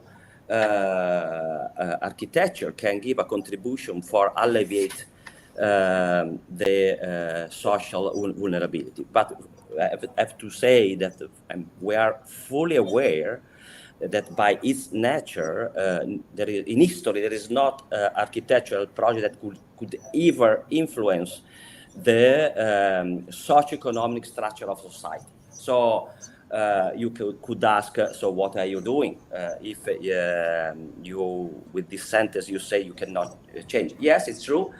This is a fact, but through an active rejection of the ongoing imposed planning and urban process, I think architecture can give some option and opportunity for this community and this kind of location that are very challenging in many terms. As you know, during the 90s and the beginning of 2000s, Ciudad Juarez was the most dangerous city in the world, and happened in that time a very big violence against women. Is called the feminicide of Ciudad Juarez, in which more than 2,000 women been killed in 1 year in 1993, for example. So nowadays the condition is changing, and of course still many challenges are on ground, especially for the control of the city by the narcos cartel, and including the problem to be a border city. So our research has been developed in 2 phases actually, and one part is on ground, on site, with the Mexican partner,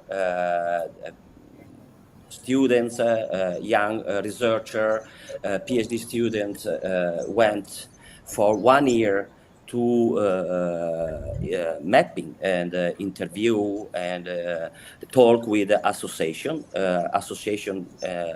and also local government when was possible. In this kind of places is very clear the lack of how to say, communication between community and any kind of government. So that's why the role of the associations, social associations, are very important to get in contact with this population. The second part was a desk research, and where we study many aspects, the history and the urban transformation of Ciudad Juarez, but also the in terms of architecture, and the main research was oriented to understand how this challenge situation of this city can be, how to say, how we can read this changing, this challenging situation in the city. So we actually find 5 main concepts. The first one is the spatial structure of a borderland. This is clear, is a border, and it's very surprising to see in this city how people can cross quite easily the border for working, for school, for shopping, for any activities. But this is a very small part of the population, because the most challenging issue is the wall that is being built between the Mexico and US, and so this is create a very big illegal migration between the two states, but also illegal activity by the narcos cartel and or criminal activities. So by the nature to be yes, thank you. It's okay. Excuse me, Tiziano. I moved to this picture so we can have a better understanding of. That is perfect. That is perfect, because you can see the U.S. border in the northern part, and actually the twin city of El Paso in Texas and Ciudad Juarez in Mexico. So the historical part of Ciudad Juarez is the red one, and then you can see all the development. The red line is the region where we had our project. So back to the concept of the border, we understand that there is a new urban centrality that is made by industry. Actually, there is an ongoing phenomenon that is called near offshore. So since the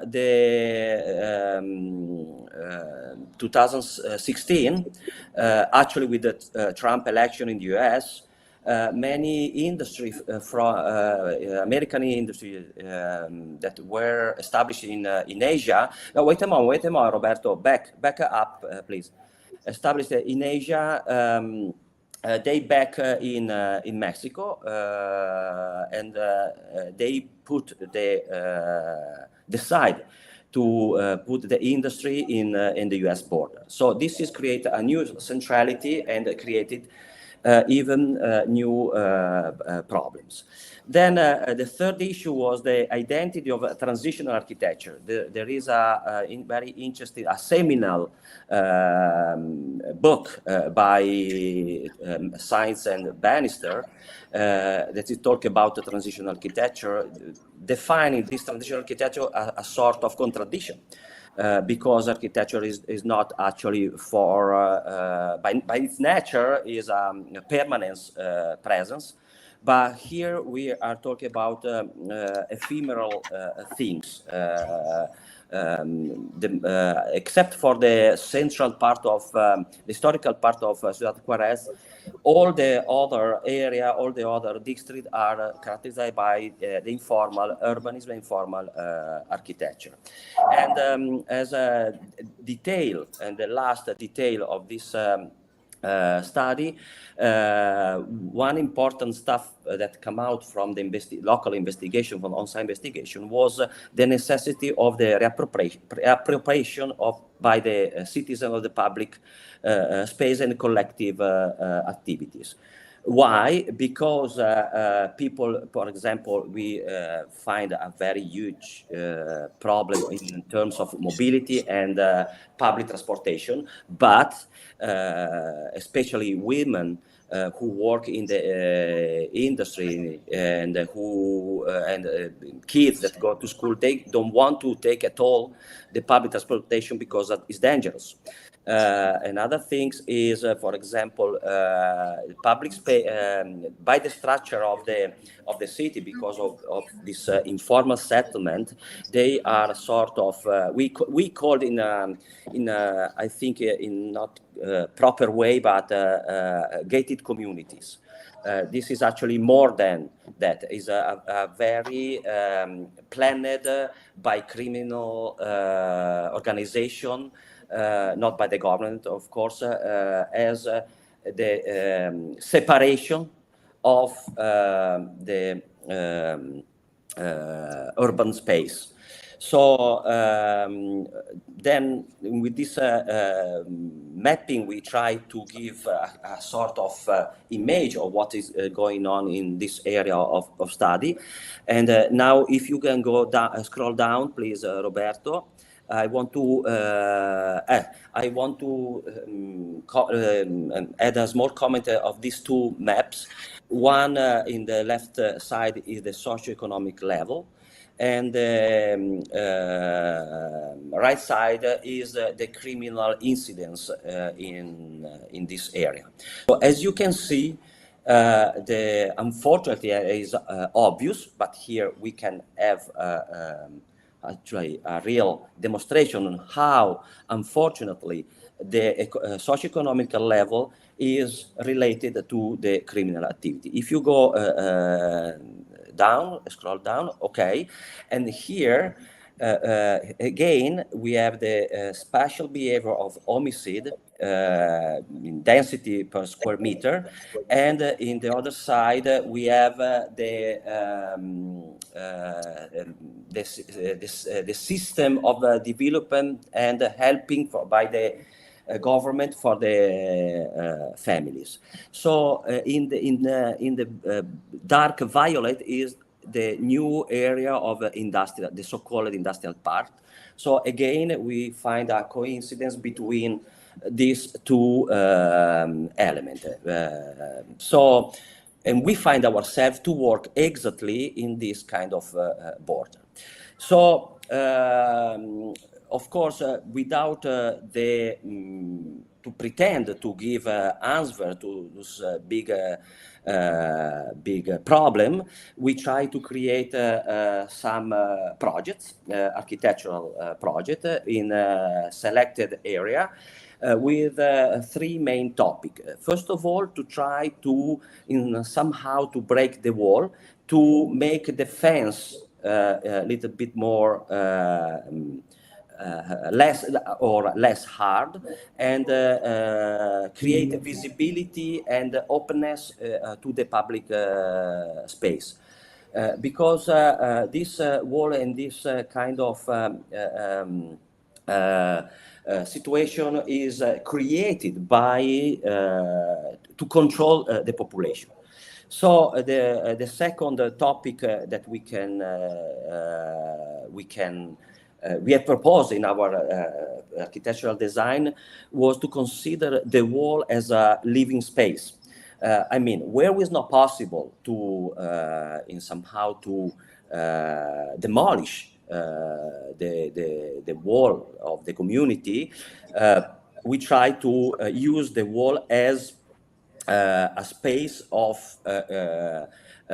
communication rather than disconnection between public space and the community itself. And the third one is the trial to create, occupy the public space through collective activity and again the redesign of the public space. So this is actually the three selected areas that are located in that area that we have seen before. And here we try to define this our three approach for our projects. So then we divided the group between Mexico side and Italian side with to try to give their solution for different area. Scroll down, Roberto. For the first project, what I want to show you is just the intention to create the wall as a place that put in communication the public space and the inner part of the community. And here, one of requests of the local people was to redesign sport activity because one of the big problem was the kids and children, they don't have any place where to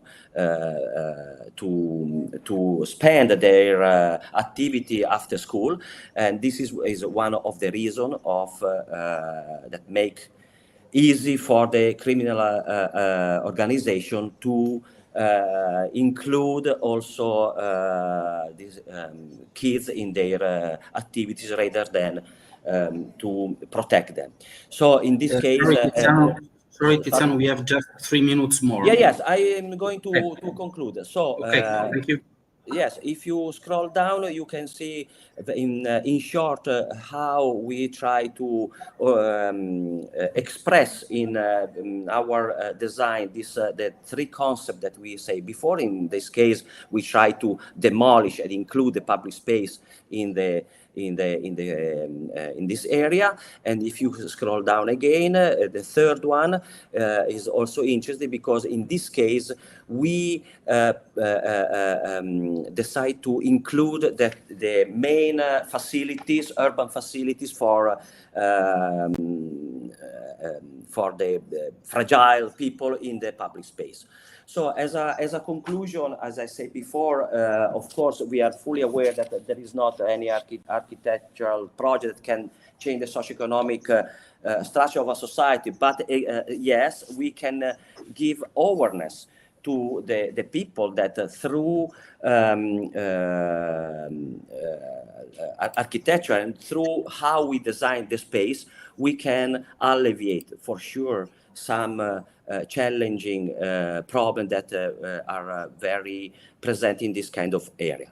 The one important issue I want to mention, and then I conclude, I promise, Roberto, are two issues. First of all, the vulnerability is contextual.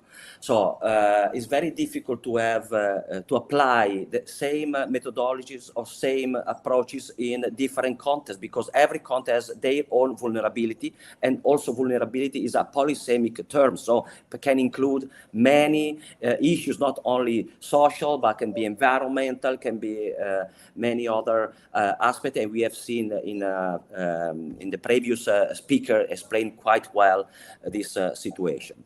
And but even though this the vulnerability has its contextual problem, we think our work package that we are testing in other contests can be valuable also for other situations. Because we don't talk about participation as a core. Participation is a component of the project, of the design process. A social project is a component of the social project. So, what in a very nowadays fashion world we can say is a holistic approach. That's why we work with many other disciplines, and we try to really have multidisciplinarity research. So this is my short conclusion. I'm sorry if I take too much time, but many things to say, and thank you again to the organizer to include my presentation in this group. That actually, Roberto, I have to say, at the beginning, I was wondering how my presentation can match in the workshop. But now I fully understand. After to see the presentation of this morning, Italy, and in afternoon there in Vietnam, I fully understand why I was including this section. And thank you so much to invite me for your workshop. No, thank you. Thanks to you, Tiziano. Just a very short final remark. Well, first of all, thank you to all the presentation. I really apologize.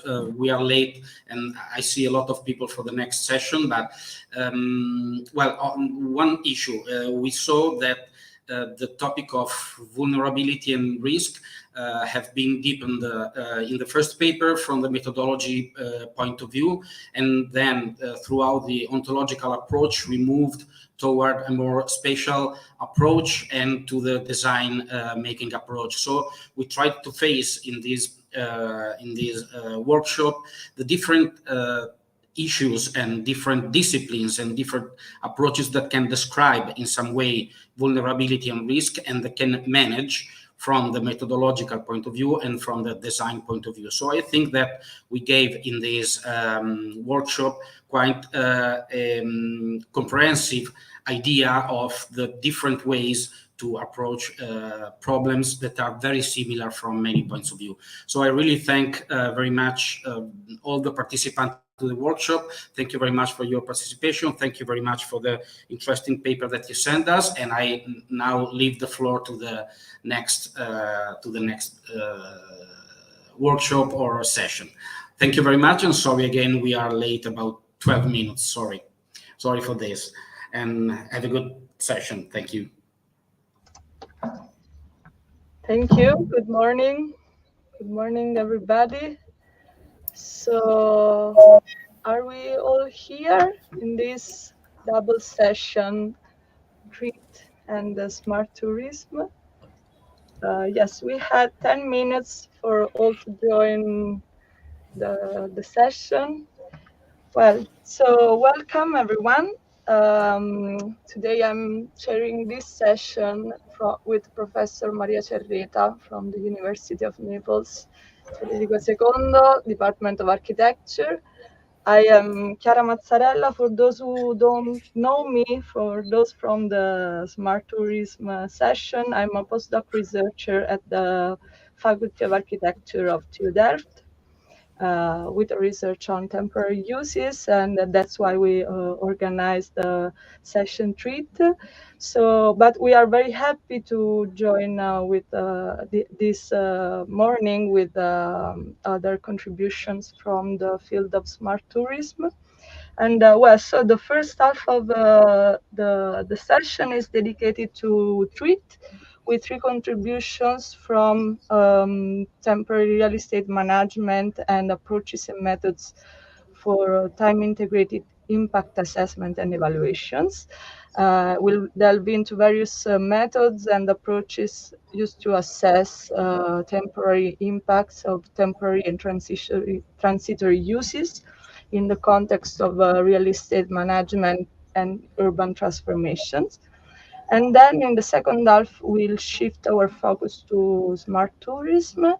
And these 3 contributions focuses on some innovative approaches to urban development, urban regeneration, and also resource management. I'm very curious to hear all your researches. And but both sessions recognize that the factor time and the use serve as a common ground for our discussion. So I don't know if Maria Cerreta want to add something to this short introduction, because we are already late, but only welcome. Thank you so much, Chiara, for your introduction, and very welcome to all of you. I think that could be a very inspiring session, and I hope this is a good opportunity to meet all together, considering the different point of view related to the new perspective on the city of tomorrow. So we start. Okay, the first in our schedule is Gabriel Cava from Brussels.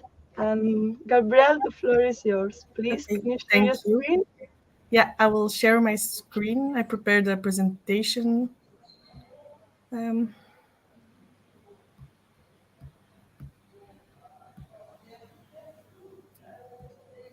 Okay, do you see my screen?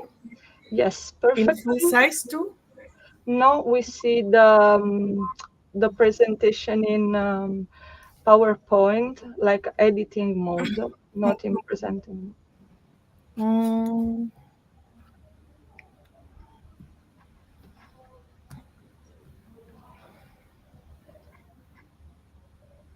Okay, maybe like this then.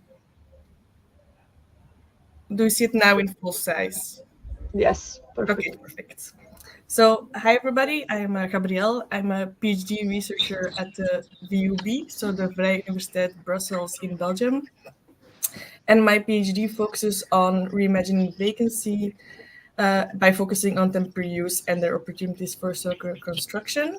And today I will just present a part of it where I focused on the roles and responsibilities within temporary use, so looking at the stakeholders and their network and ecosystem that emerges.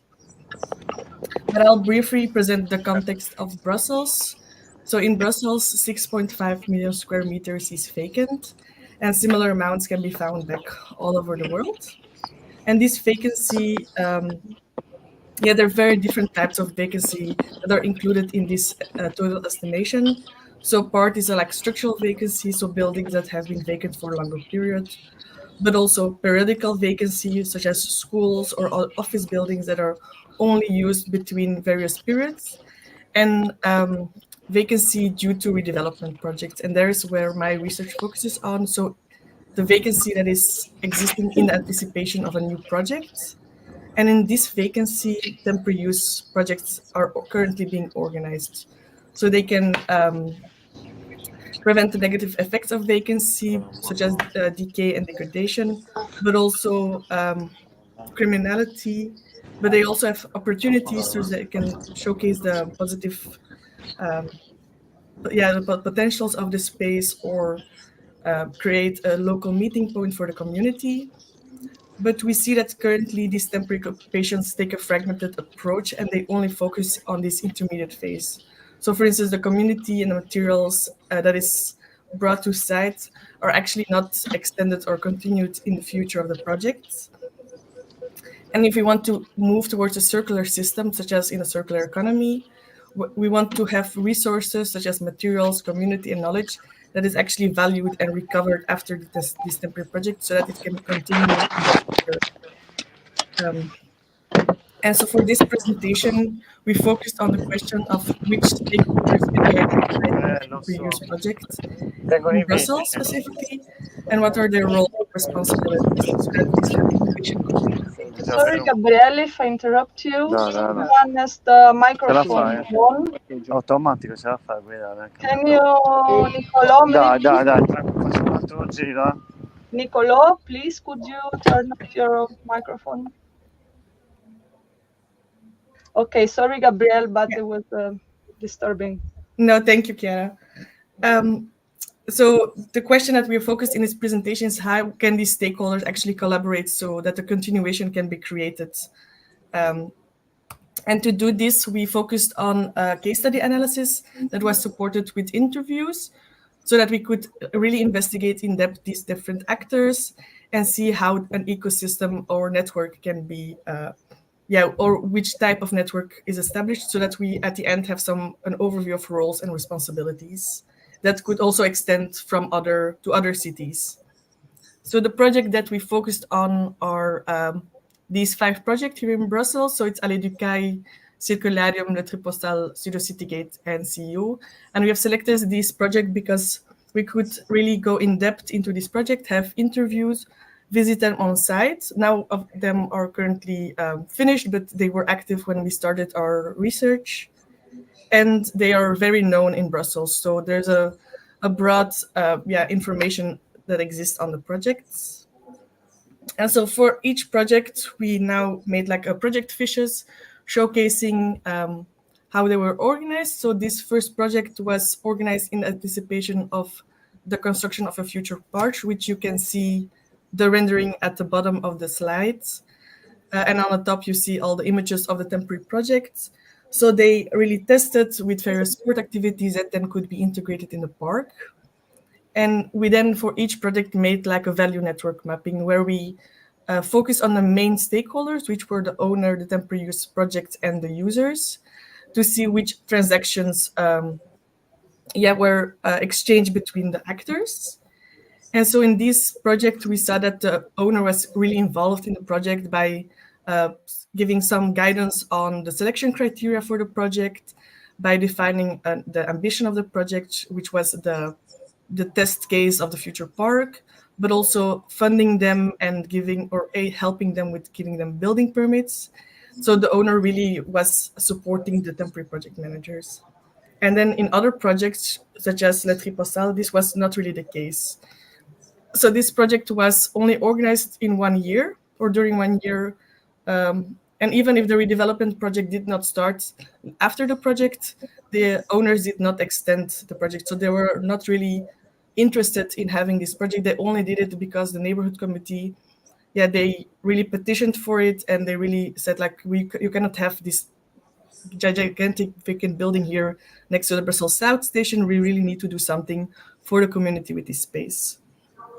So again, we did like the value network mapping, and we see already here that there's like a disconnection between the users and the owners. So there's no real knowledge exchange in this part.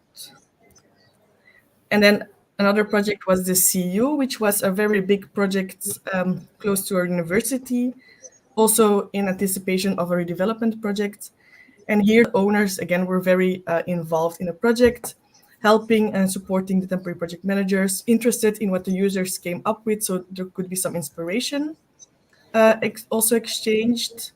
And what was different in this project in relation to the other project is that here the temporary project manager was not a non-profit organization, but a company. So they received some service fees for their activity, for their service, and then the users paid some rent to the owners. And this type of system was not really involved or not present in the other ones, but it will become clear when I have the more overall comparison. And then another project was the Circularium, which really focused on the circular construction and productive spaces. And then again, we have those little maps showcasing which transactions we could map within the projects. And the last one was the Citygate, which was organized by a vacancy management company. So we also see that there was more interactions between the users and the temporary project managers than the owners and the manager, or the owner and the users. So by having all these value network mapping, we focused on the stakeholders. Okay, how can we, or which stakeholders can we identify, and what are their roles and responsibilities within a temporary project? So we see that every project is very different in the way the stakeholders interact with each other, but some general some commonalities could be were identified. So for instance, the users, two types of users were grasped, which were the residents, which are actually on site organizing their activity, having their project, and the visitors that come just on site to participate in a project. And the residents, they really have a very important part in activating the site, but usually not really involved in the decision-making process. And the actors that are involved are like the temporary project managers, because they can ensure the functioning of the overall site. They also have to select suitable residents to open call projects or to open project calls. So the owners, they can define some criteria, but it's really the managers that have this task of finding the users.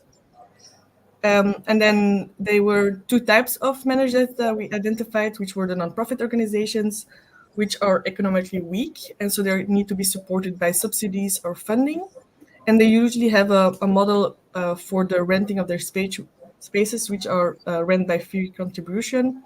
So the other organizations on site are also chosen with this in mind, having that, okay, we really provide space for organizations or activities that have a more difficult timing of finding spaces.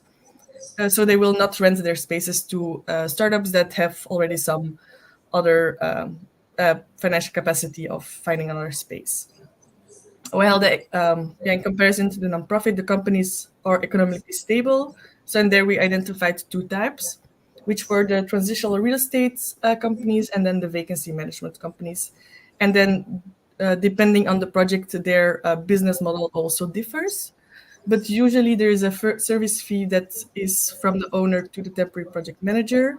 And then the rent is by square meters, and that goes from the users to the property manager.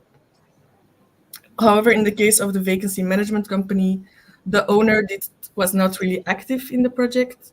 So there the rent was for the managers, but the managers also did not have to pay also did not have any service fee of the property manager, of the property owners. And then in the property owners, we also saw that there are two types of property owners. Ones that were initiating, so they supported operationally or financially, but also just allowing property owners, such as the owners of the Triposel, where they only gave their space after the neighborhood petition. And then next to those three main stakeholders, we saw that there were some intermediate stakeholders that were surrounding the main stakeholders. So they were giving advice or they were petitioning for something. So they were really supporting, depending on who, but they could support the managers or the property owners in really activating their site. So with all this information, we tried to build an ecosystem of stakeholders within temporary use. And here in the map, you see that the main stakeholders are located in the center of the project or in the center of the circles. So we have the residents that really have a role in activating the site, but are not involved in the decision-making. And then the owners and the managers that really are collaborating on the temporary projects. So you can see that the owners, they give a right of use to the managers for that they receive some management and coordination of the site. And then on their turn, the managers give the right of use to the residents. And then all the other lines are dotted, which means that they are only in some projects and not all of them.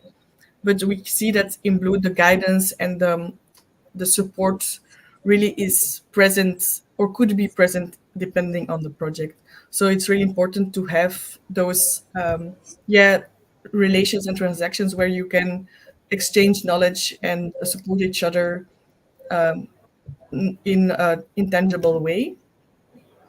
But also funding and subsidies are very important for the activation of vacant buildings, but also the maintaining of building permits, because in Brussels currently you have to get some building permits before you can really organize your project. But the timing to receive these building permits takes a long time. So then the project also already starts later on, which then hampers showing the real positive effects of these temporary projects.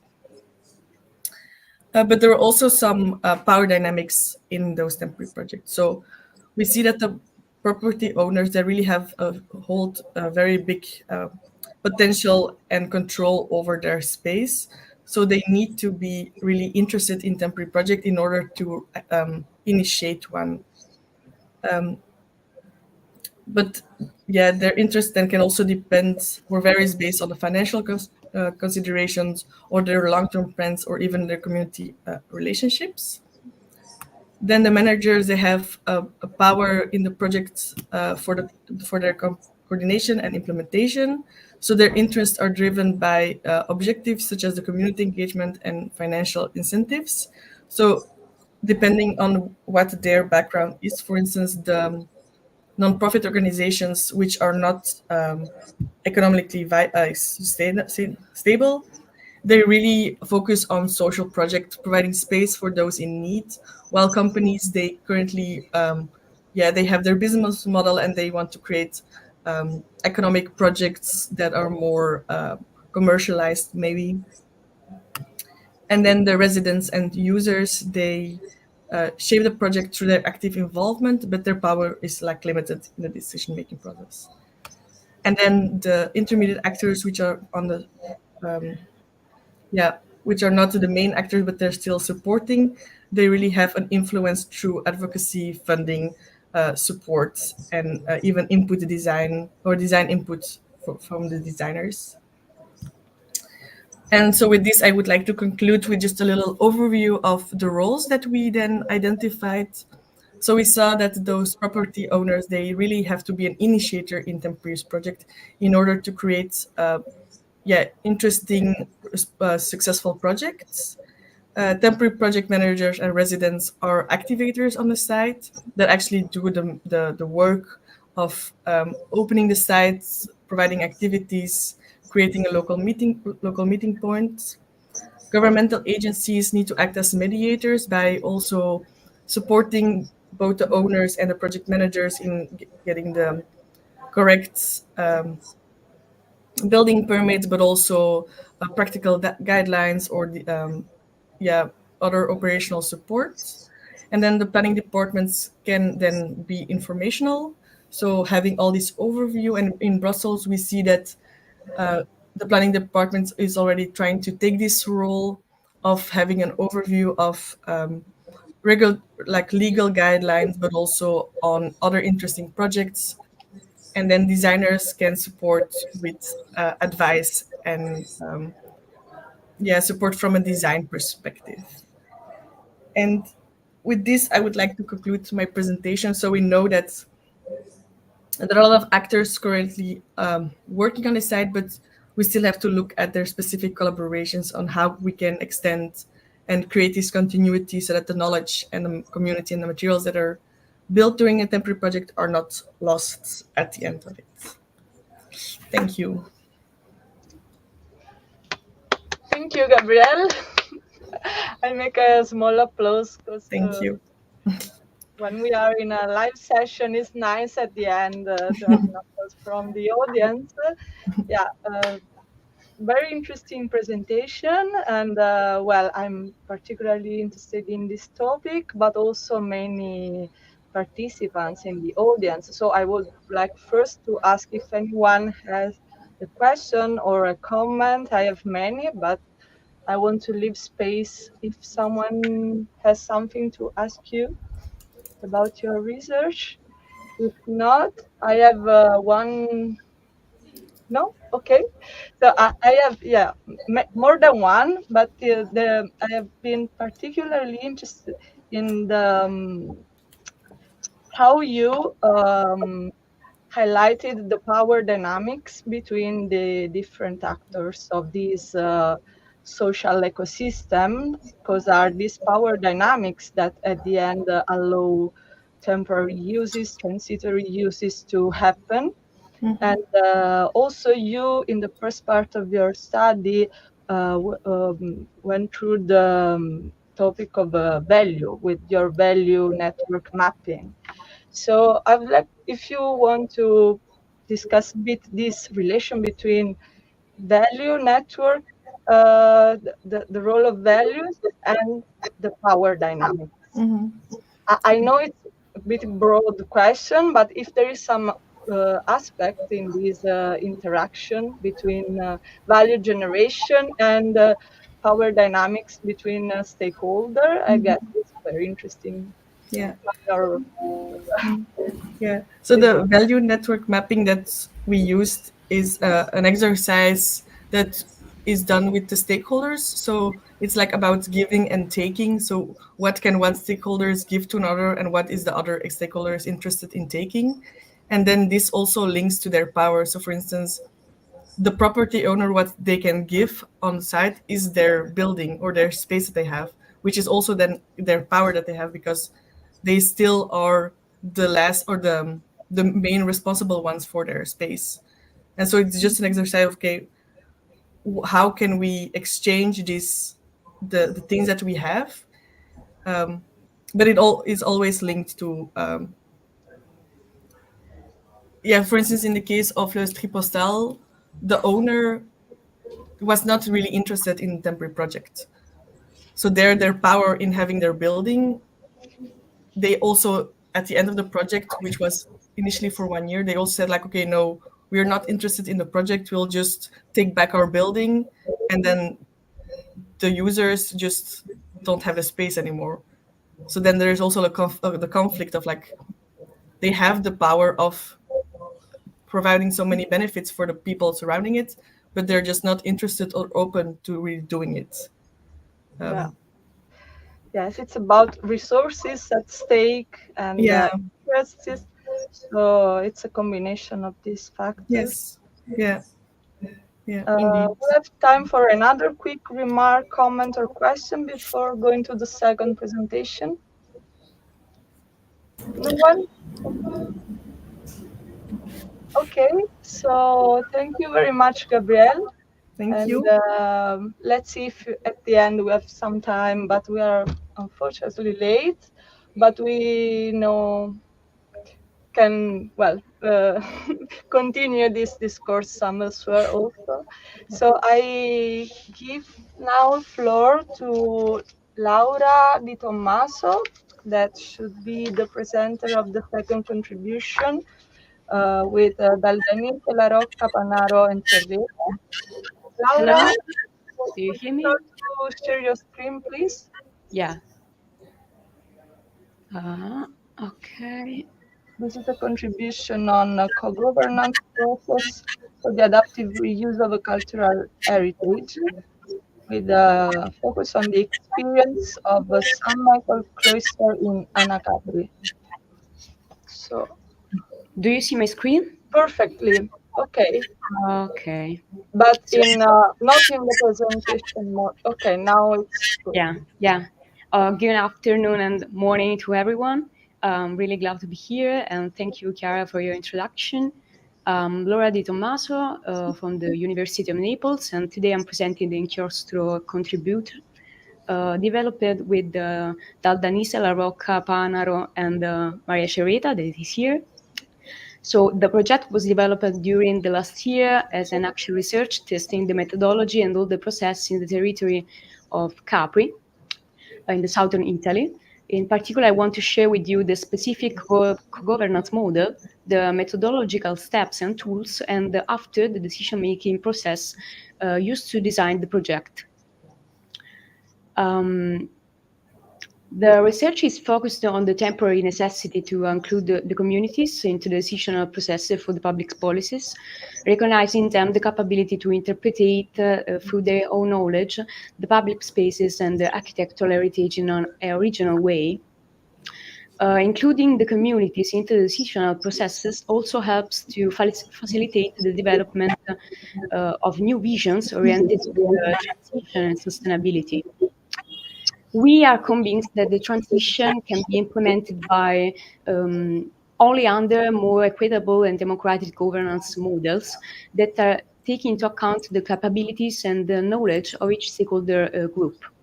So through the project, we have tried to integrate a new governance model based on the engagement of the community into the decision-making process with the methods and the techniques of a social multi-criteria evaluation. That take into account qualitative and quantitative evaluations. This synthesis has generated a hybrid and dynamic process capable of facilitating culture-led and social urban regeneration projects. Starting from the identification of the opportune governance model, we have found the multi-helix framework really interesting, and in this sense, we have identified the Iaione city model as the ideal conceptual frame for which it's possible to assign a central role to the community, developing the enabling context to start a real democratic and equitable governance of the public space. In particular, starting from the Carianis and Campbell quintuplet helix model, Iaione redesigned the helixes, considering two different segments of the community as the fourth and the fifth helixes.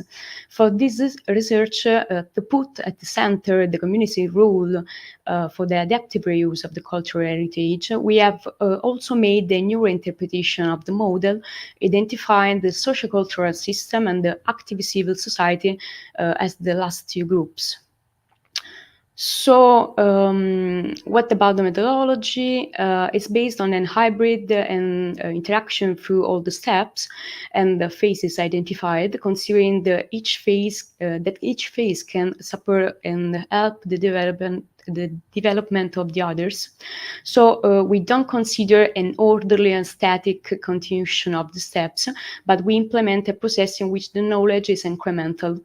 So also for a smart communication, we have identified 5 phases, including many research steps and lots of different tools. Also important is the temporal parameter that characterizes this process, in which we have to consider that each step requires different time of implementing. So some of them have long-term development, while others can be completed with short actions. The first one, the co-exploration phase, is identified as a phase during which the basic knowledge about the social urban context can be collected. In our opinion, this knowledge has to be considered multidimensional and hybrid, taking into account both hard and soft data. So, in this methodological phase, the integration between hard and soft data is essential. Starting from this point, data can be explored, organized, and analyzed in many different ways. For this particular process, we have used the thematic maps to describe the quantitative aspects of the Anacapri territory. That is one of the two historical centers of the island. And at the same time, we have identified the dissemination of surveys as the best tool to simply engage the community into the process of knowledge of the city. So we have designed one and shared it, open the participation of all the community to collect the soft knowledge about public space quality, well-being of the people, different uses of the public space, etc. Through these steps, it was possible to understand the existence of many social and space conflict, in particular refer to the tourism industry and the disaggregation of the youth community. At the end of this phase, some strategic lines were defined, considering all the aspects. So we can say that the data collected through the survey are able to describe the subjective perceptual aspects and the intangible values that are fundamental for understanding the complexity of the context. During the second phase, identification one is connecting to the selection of an architectural asset that is considered particularly significant for the community of the place that we are managing, taking into account the needs expressed by the community itself in the co-exploration phase. Therefore, it's possible to rationalize and identification, choosing a cultural asset where the desires and the needs of the community converge, and in which favorable conditions already exist to implement the regeneration process. This choice should make it possible to select the assets without planning forgotten by territorial governance to facilitate the grafting of new engagement processes starting from the recognition of architectural, urban, and historical values. In this case, the community has identified the former San Michel cloister as the protagonist of the redesign process, and they used the cultural asset, originally part of the Hanset Monastery in Anacapri. The third phase, the co-evaluation. In this one, some significant tools can be identified to develop the evaluation process as part of the co-design and reuse strategies. Specifically, a participatory process should always start maybe with the stakeholder mapping and analysis to be involved in line with the chosen co-governance model. Another interesting tool that we used is the power interest grid, that also make it possible to visualize the relationship between the power and interest of the various stakeholders considered, to define different strategies for involve them into the co-design process. Another really useful tool to support stakeholder analysis is the network analysis, for which it's possible to read the different relationship between the various stakeholders involved. The type of relationships, virtuous or conflictual, are crucial for understanding the opportunity to activate alliances or maybe to manage eventually conflicts. On a local scale, it can be useful to consider both the institutional and relationship, institutional and personal relationships, because the second one can influence the first one. If brainstorming represents the key tool, we know it's really famous. Another tool we can use is the personas model, for which the typical users are imagined by the community in a human-centric logic. Another one is the business model canvas that we used at the last, able to highlight the managerial and economic sustainability aspect of the project, emphasizing the key sources, quantifying the costs and benefits of the different scenarios. So we used all these tools during a workshop dedicated to the co-design phase, and we designed with the community, three different scenarios for the asset adaptive reuse. After the co-design workshop, selection phase is about to evaluate and choose the preferable scenario.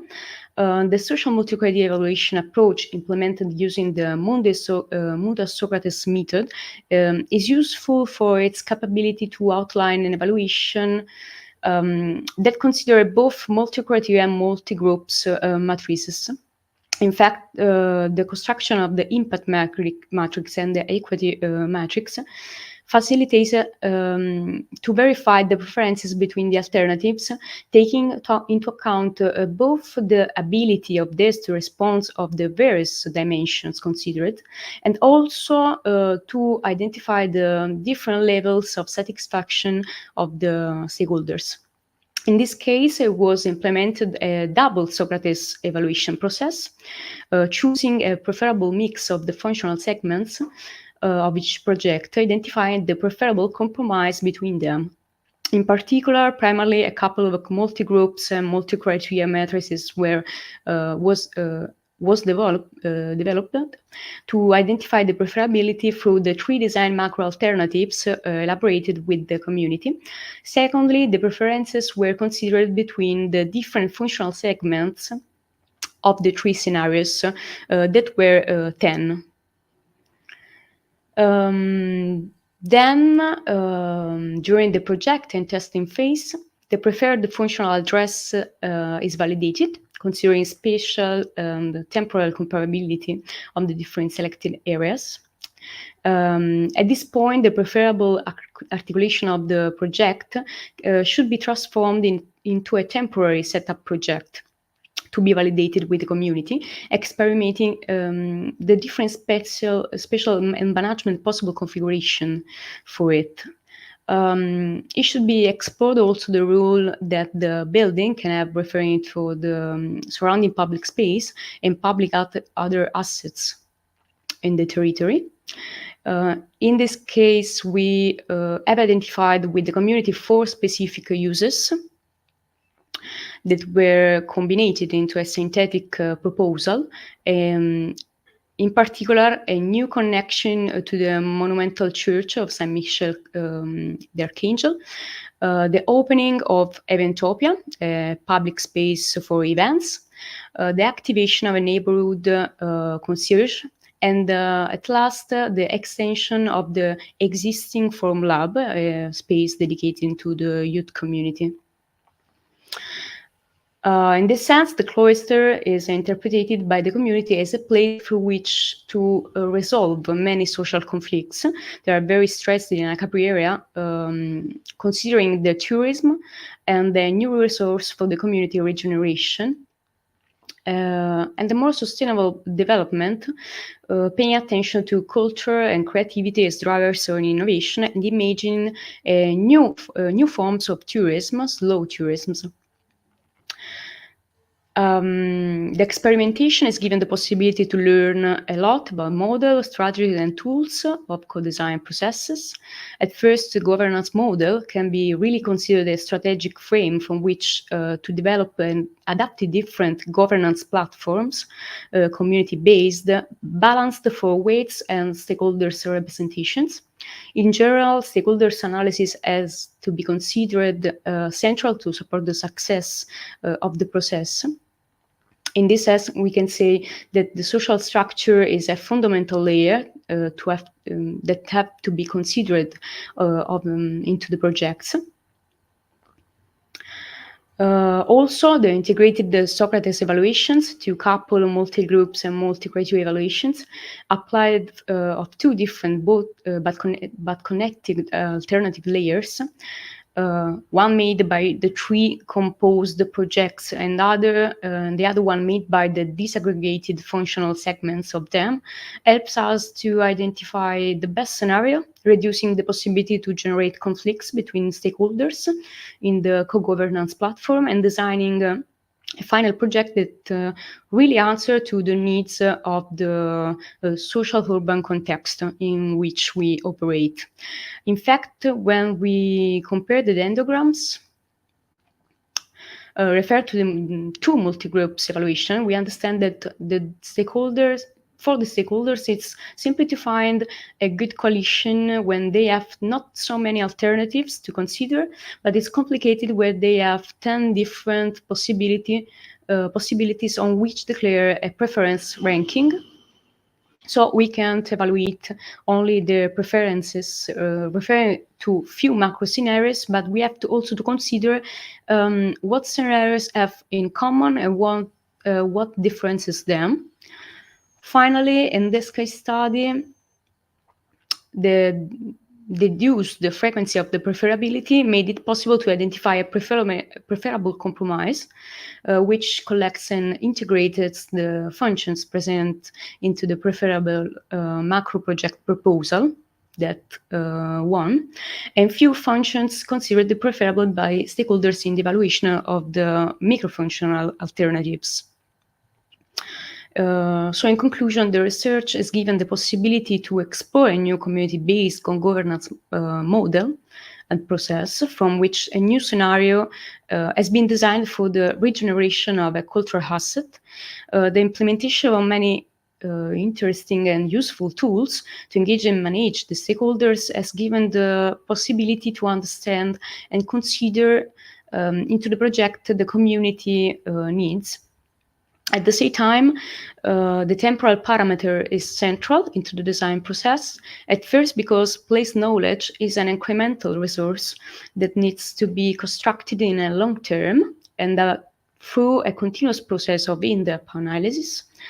Then because temporary actions can be an interesting way to discover the suitable uses for the chosen asset. In this sense, we are promoting a slow and place-based approach to the project. Also, Socrates' method is really adaptable to each case. In this sense, I think we have tried to use it in an original and complex way. At least I want to underline that the implementation of the project can be already itself considered a little but important first step to regenerate the building through, for example, the workshops and the focus groups and temporary new organization of the spaces. Finally, this research is obviously ongoing, so many opportunities can be already explored, which allow to outline future research. Here you can find some references about the model and the methods just described. And thank you for your attention. Thanks to you, Laura, for presenting this introduction that is also very interesting and presents another point of view of the research on the same topic of temporary management of adaptive reuse strategies. I ask again if in the audience there is someone. I hear a noise. We have the same problem with actually. I think there is a problem or in your microphone, otherwise it's a problem of whole system. In mine? No, Chiara. When Chiara speaks, actually, we have this kind of noise disturbing us. I also have the noise when you're speaking, Nicolo. Yeah. For me, it's the same. Is with the Nicolo microphone, not Chiara.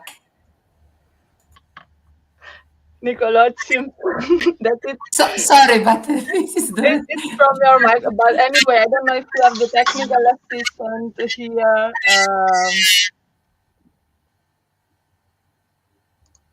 Okay, that's the annoying aspect of online presentation. But yeah, I was asking if someone want to ask something to Laura or some doubts, curiosity. No? So again, me? Yeah. Okay. Yes, I want to ask Laura just quickly if you can tell how in this planning of temporary actions, you told that you have used a slow and based approach that could sound like a contradiction, but depends on the kind of community that is working on these temporary actions. So is a long-term communities working with many temporary interventions, right? Not uses in different places with a short-term availability. That's just an aspect that I really don't understand. We have to consider when we talk about this building that there is an accessory.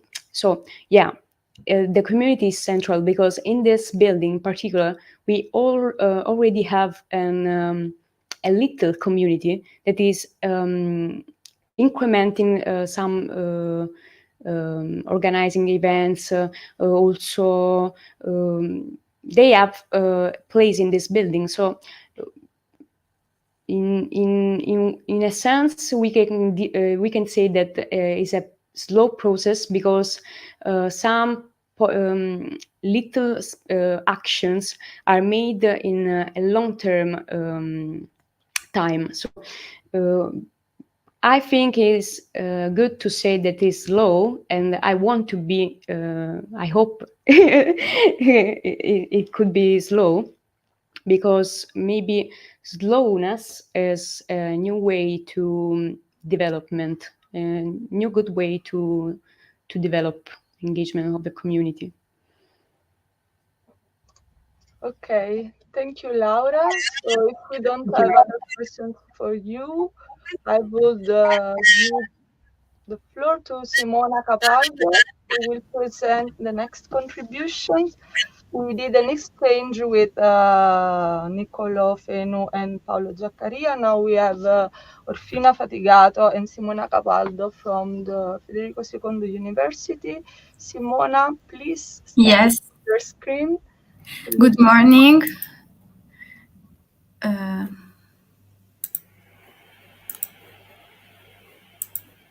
I try.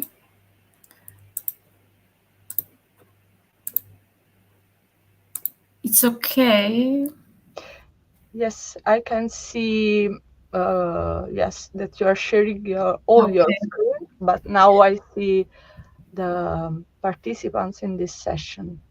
Okay. Good morning, everyone. It's not okay, Simona. It's necessary that you share the presentation. Now we look the participating of the session. Like, can you share your Google? What's the name? Yeah.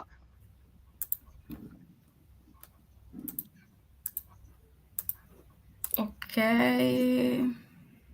It's okay. Yes, now we can see PowerPoint, but not in presentation mode still. So if you I don't know. Open. I don't know why. Yeah, online sessions. We are all used to these small problems, but no, it isn't in the presentation. now you are not sharing at all.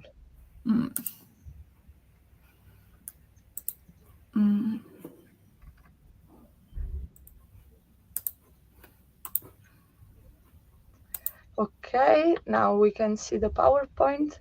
But not the presentation. Yes, we see the presentation, but not in full screen mode. You know, like editing mode. Editing mode. So when you share your screen, you could simply share all the screen and not just one app. Sometimes that can be a solution.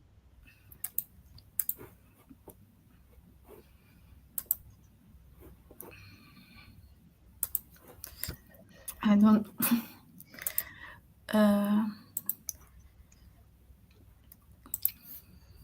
Do you have a Mac or Windows? Okay, so I have selected the Windows that I would like to share.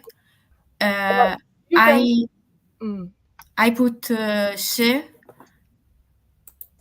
Perhaps it's necessary that you make the presentation in presentation mode. Yes. When you click to share your screen, above you have Chrome tab, window, entire screen. If you click on entire screen, okay, it's can be a solution.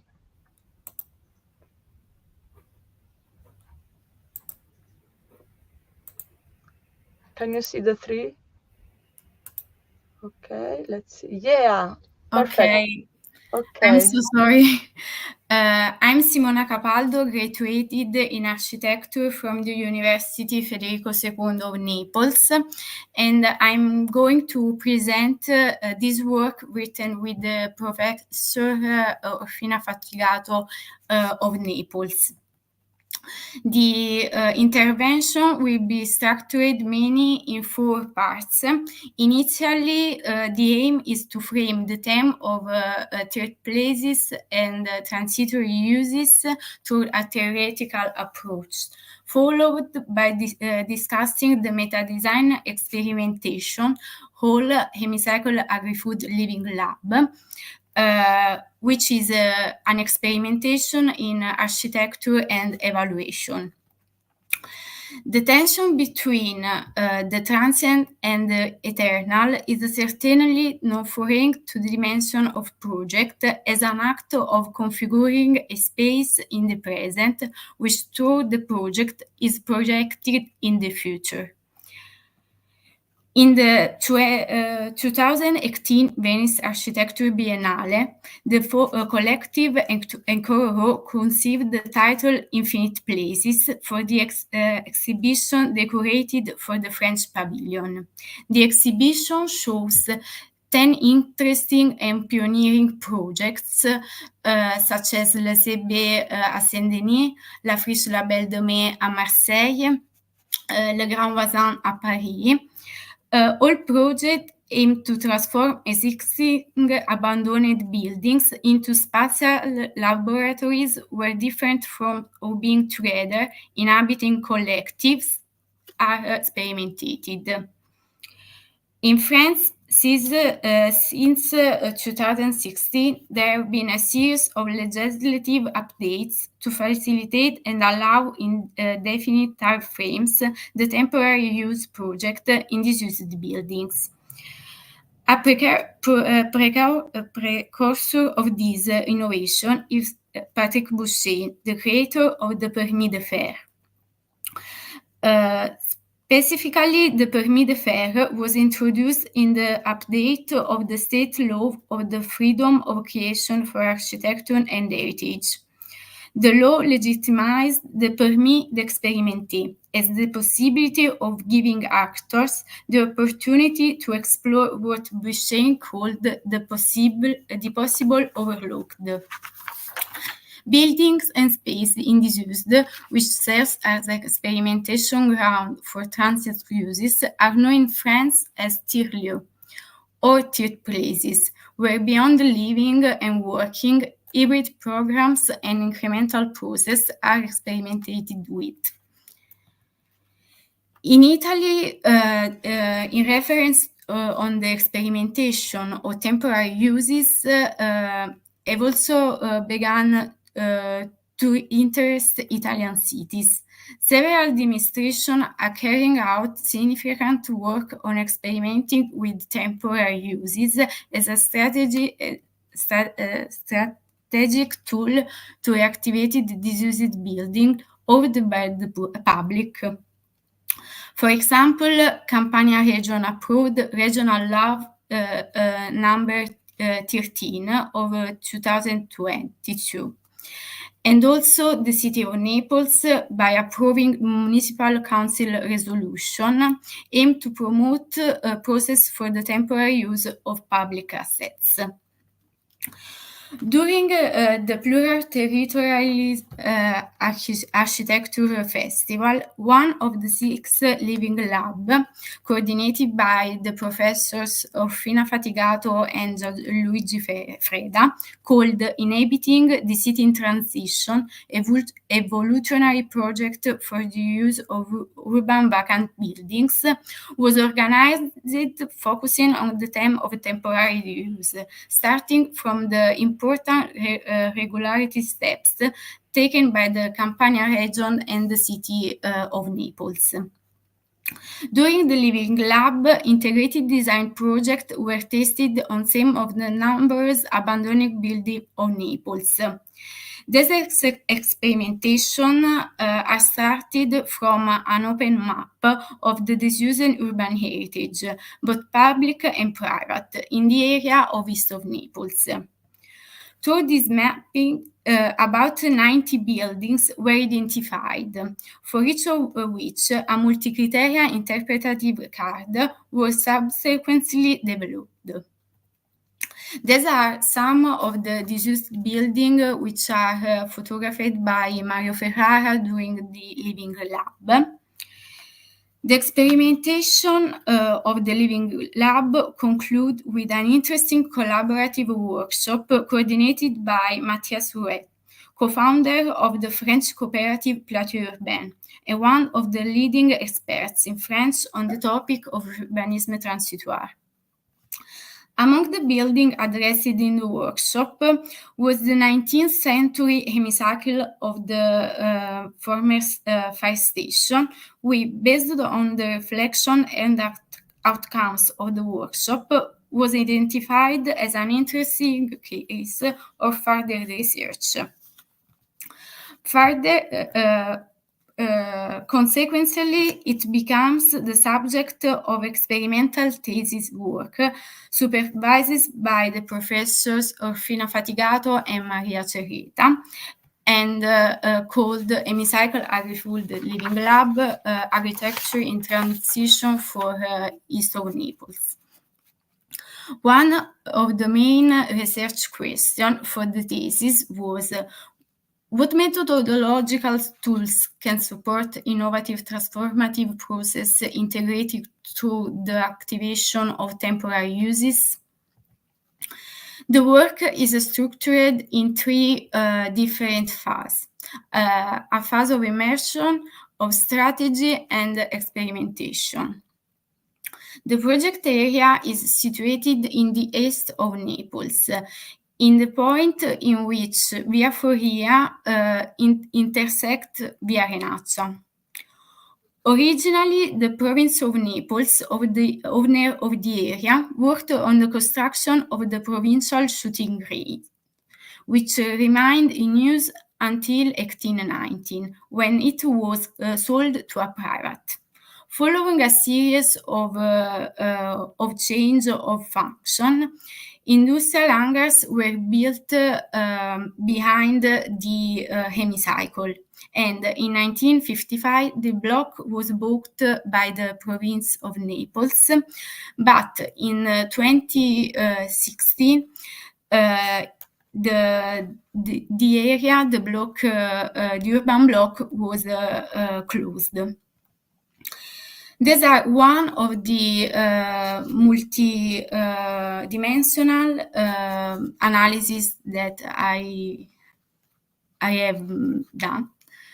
These are some of the photos of the urban blocks, and this is an final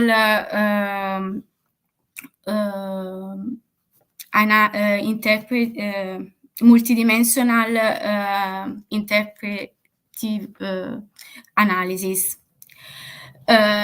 This phase is finished with the estimation of the cost of vacancy, which is approximately 300,000 over 8 years.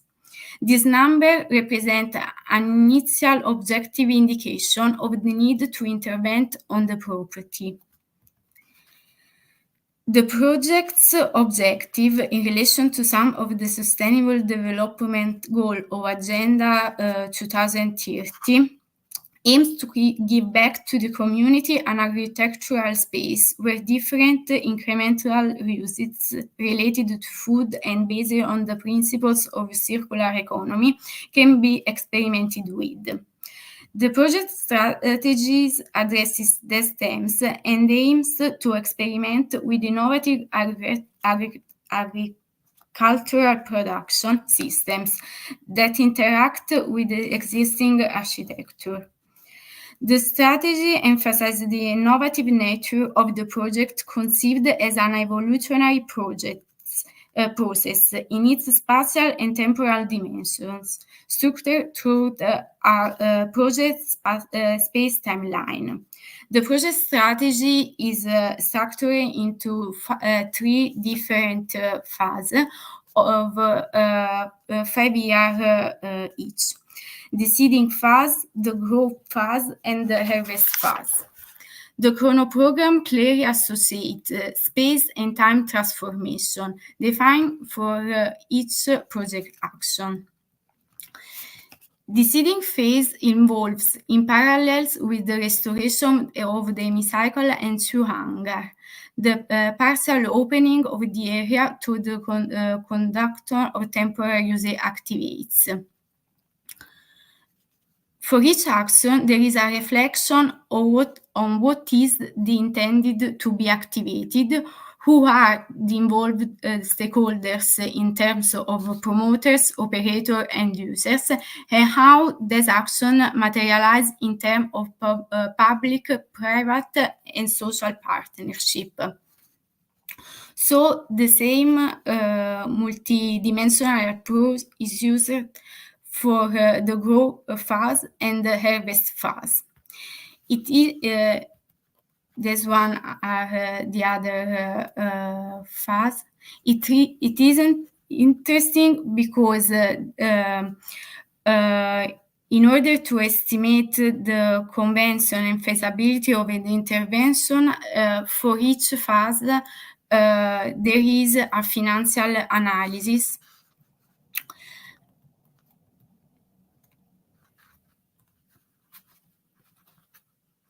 For the reactivation of existing buildings, different models of agreements have been investigated, ranging from excuse me.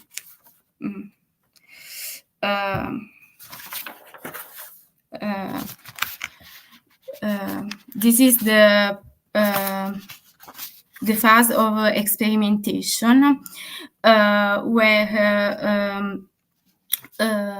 the hemicycle, this one is conceived as a threshold element. The first hangar is conceived as a open market. The second hangar is conceived as an architecture, and this one is the building of new construction, which is called the core building.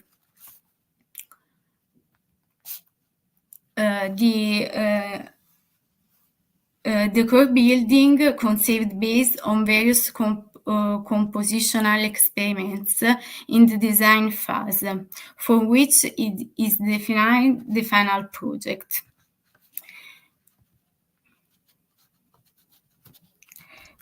The design. Sorry, a few minutes to close because we are really late because we started late. So yes. This design experimentation consists to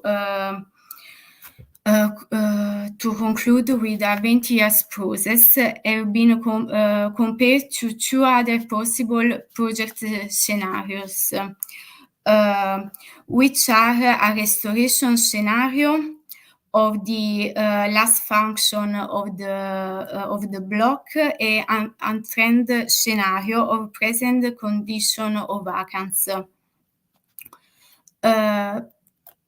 Because the interest is to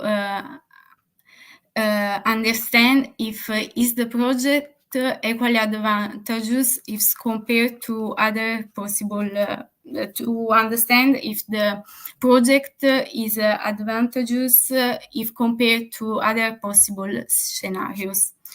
So a financial analysis was held for the three scenarios in 20 years. And once the three scenarios were identified, and after the financial analysis was held, from the comparison of internal rate of return of them, it is possible to answer the question. From the financial analysis, it emerged that a project scenarios has an internal rate of return of 28%. The restoration scenario has an internal rate of return of 8%, and finally, the trend scenario has an internal rate of return of 0. So the comparison of the three scenarios declares the evidence and urgency of intervening on the project area. To further emphasize this point, another question was held.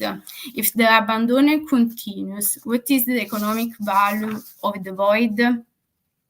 To answer this question, a formula derived from the financial mathematics was referenced. The annual loss in the building's value is given by the difference between the market value of the project minus the market value of the building in its current state divided by the time, the period of abandonment. Indeed, in the case of continued disuse, the economic value of abandonment is equal to 3.15% for the market value of the project. In conclusion, referring to the methodological operational aspects, it's the present design experience that represents a demonstration of the necessary integration between design and evaluation tools and methods. The illustrated design experience highlights and demonstrates the economic advantages of investigating in an experimental, innovative, and incremental reuse project over time. At the same time, this design experimentation is limited to a methodological operational dimension, which is not real. The impossibility to activate the process doesn't allow to demonstrate and evaluate the social, cultural impacts of the project. In addition, the impossibility to activate the process does not allow to explore the possible overlooked, as mentioned by Patrick Boucher. Thank you. Okay, thank you, Simona, for your nice presentation. Very interesting how you integrate architectural design and evaluation as tools to deal with temporalities with different approaches. I don't know if we have some comments, observations, or questions from the audience. If not, I would go to the next presentation because we are pretty late I don't know if someone has some. Simona, you're still sharing your screen, I guess, because I can see all. Okay. No. Okay, so I will go to the next presentation. We have a contribution from Silvia Battino, Salvatore Lampreu, and Brisol Garcia on city tourism and food. Don't know who of you will present this contribution today. Are you here? Hi, I'm Silvia Battino. Hi, Silvia. Hi, Chiara. Okay, so the floor is yours. If we have some time at the end, we can discuss more also on this interesting contribution from Simona Capaldo and Orfina Fatigato, but now I feel the pressure to try to say a bit in time, so I give floor to Silvia immediately. Thank you. Okay, thanks. I share my screen. Full screen. Okay.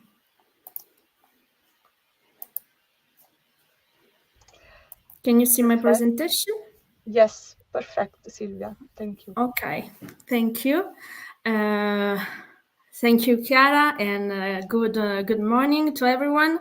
I'm Silvia Battino. I'm a researcher from University of Sassari, and today I'm going to talk about city, tourism, and food with a focus on the entire street food segment. And the work was realized with my colleagues Salvatore Lampreu from University of Sassari and Brisol Garcia from the University of Quintana Roo in Mexico, Cancun. And so the work was our presenting today is the first part of the research we are carrying out on the world on food and how these resources can create interesting territorial connection. In particular, we are focused on the street food phenomenon, starting from cities and then interesting prospect for development of urban and surrounding rural areas, also in terms of tourism. And then look at the Italian case study where gastronomic practice finding great success and becomes an experience through which tourists and of course local communities interact with the values of the territory. And so, you know that regions are valorizing their unique cultural and environmental peculiarities, local knowledge, also cuisine, and to transform their urban and rural spaces and make them more sustainable. And in particular, gastronomic heritage is becoming a key element in the development strategies of a different region. Food seen as a cultural experience is a powerful draw for tourists, especially those seeking authentic local experiences and different statistics, different data show that street food is a global phenomenon involving some 2.5 billion daily consumers. In this sector, it's possible to find street vendors that represent an ambassadors of the territory, sharing stories, sharing tradition through their food, and also by using local and sustainable ingredients, they can help promotion, supply chains by linking different spaces and also creating new slow tourism itineraries. And in this context, we know that urban space is an important physical and social place in which there is a historical connection with food, and in particular with the street food forms. Cities in particular are dominated by fast food, but there is an increasing trend to rediscover local cuisine. Consumers appreciate quality, appreciate traceability, and also 0-kilometer ingredients. And in particular, we referring to the FAO definition of street food, this form of food is the set of activity that ready-to-eat food and beverage prepared and or sold by vendors and hawkers, especially in streets and other similar public spaces. So this definition stresses street vendors and associated them with a specific location, such as street, other public spaces such as square and market, where food is sold and also is consumed, as well as the processes involved in the preparation of and sale of the food. So historically, square have been central places for commercial activities, and examples are many. We can think of the Agora of ancient Greece, the souk of Islamic cities, the Persian or Indian bazaars. So also it's possible to think the Roman forums, and they are famous not only as a place of commerce, but also as a spaces where social interaction were facilitated. So street food take on specific form and reflect the unique character of each city. And this is influenced by history, by culture, and local ingredients. And street food also thrives in city centers, but also plays a vital role in revitalizing neighborhoods and even help address food deserts through urban regeneration initiatives. In the Italian tourist context, in the Italian, non-tourist, but territorial context, street food represents an important resource because it offers tourists much more than just a quick and a cheap meal. And there is an important focus on production tradition and the values of slow food, particularly in the post-COVID period. There has been a growth in this sector. We are talking about 1,700 local street food units in 2021 for a total of about 3.5 million of employees. And these numbers are more significant in some regions such as Lombardy, Veneto, Latium, Emilia-Romagna, Sicily, and in other regions. So the street food panorama in Italy is booming. We are talking about a growth of about 30% in the last 2 years, and tourists seek this growth is driven by festival and different initiatives and the changing of tourist demand. And tourists seek local experience. We talk about 70% of the Italian tourists that choose street food and most prefer traditional regional specialties. And this number shows a positive trend in Italy, but at the same time, we have a critical issues. The trend is, in the globalization area, is to standardize global cuisine. I refer to, hamburger, kebab, hot dog, and this segment undermines the unique food identity of the Italian region. So this could weaken their competitive edge and appeal to tourists seeking authentic experiences. So to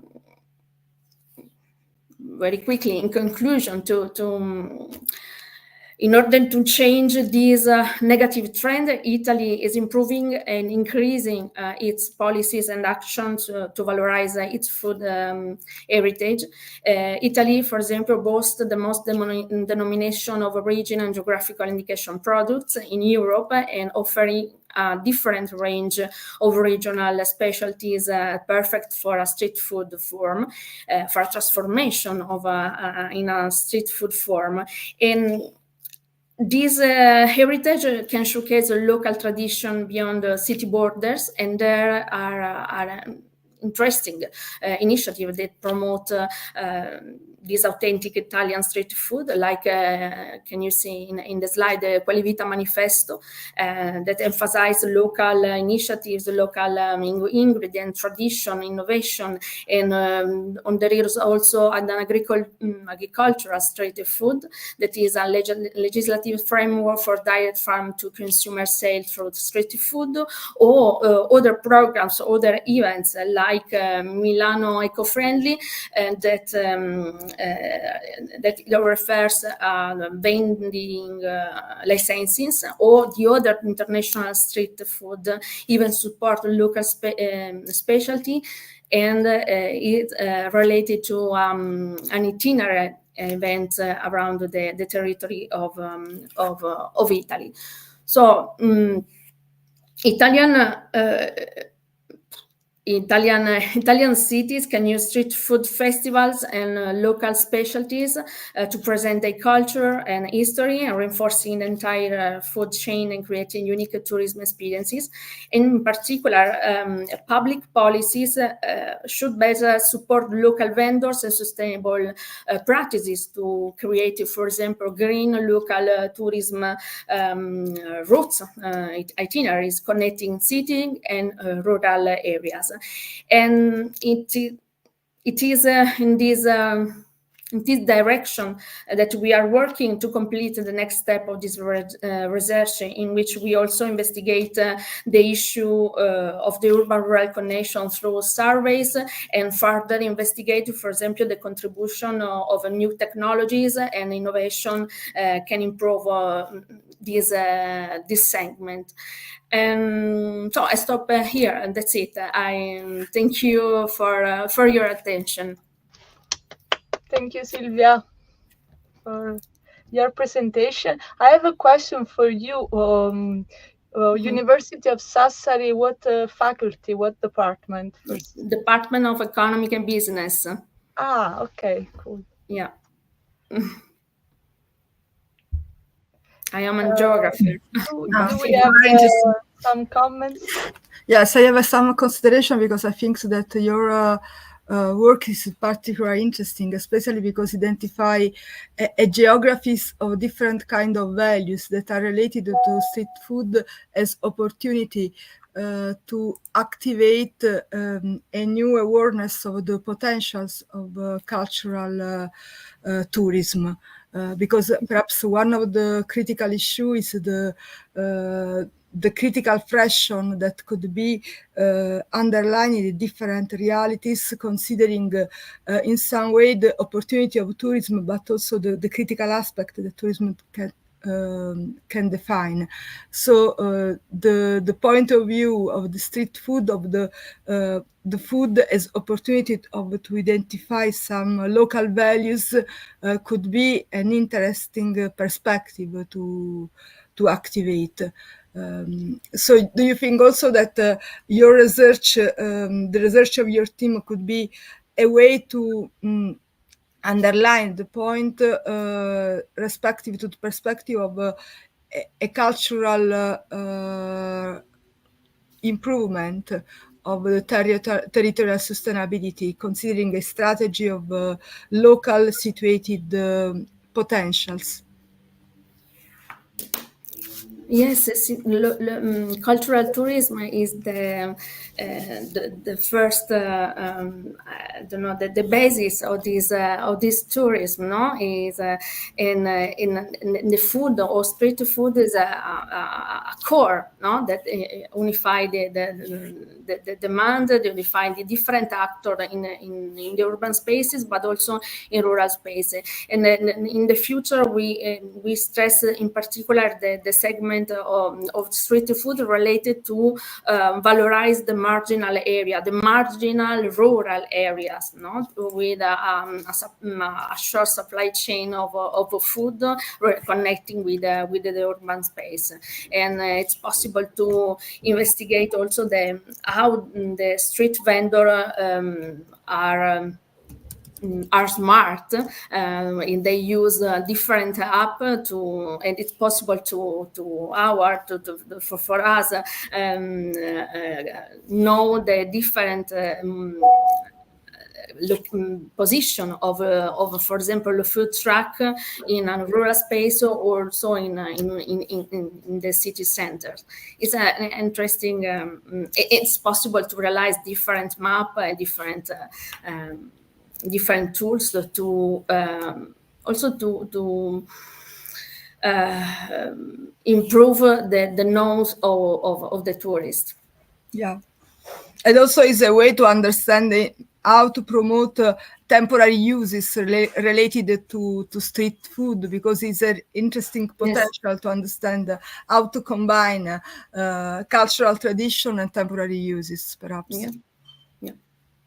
Yeah. Thank you so much. Thank you too.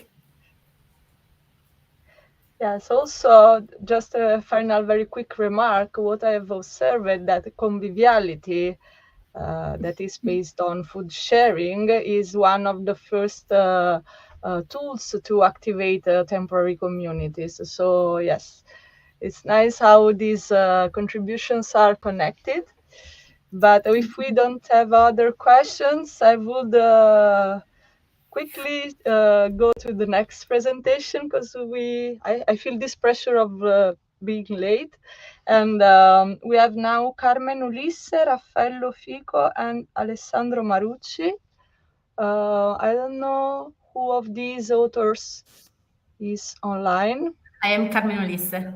Hi, Carmen. Okay, Hi. so thank you. We are looking forward to hear your presentation on territorial challenges and territorial regeneration in the crater municipalities after the earthquake of L'Aquila. We can perfectly see your presentation, so the floor is yours. Thank you. Perfectly. I go after the presentation. Thank you, Chiara. This contribution is part of my PhD program research, which I'm conducting in collaboration with the Special Office for the Reconstruction of the Crater Municipalities. My supervisor is Professor Alessandro Marucci, and my co-supervisor is the director of the office, Raffaello Fico. This presentation will mainly focus on the activities carried out and coordinated by the Special Office. This work does not present a case study, but aims to showcase a reality that with multidisciplinary tools propose reconstruction and territorial regeneration according to the sustainability criteria.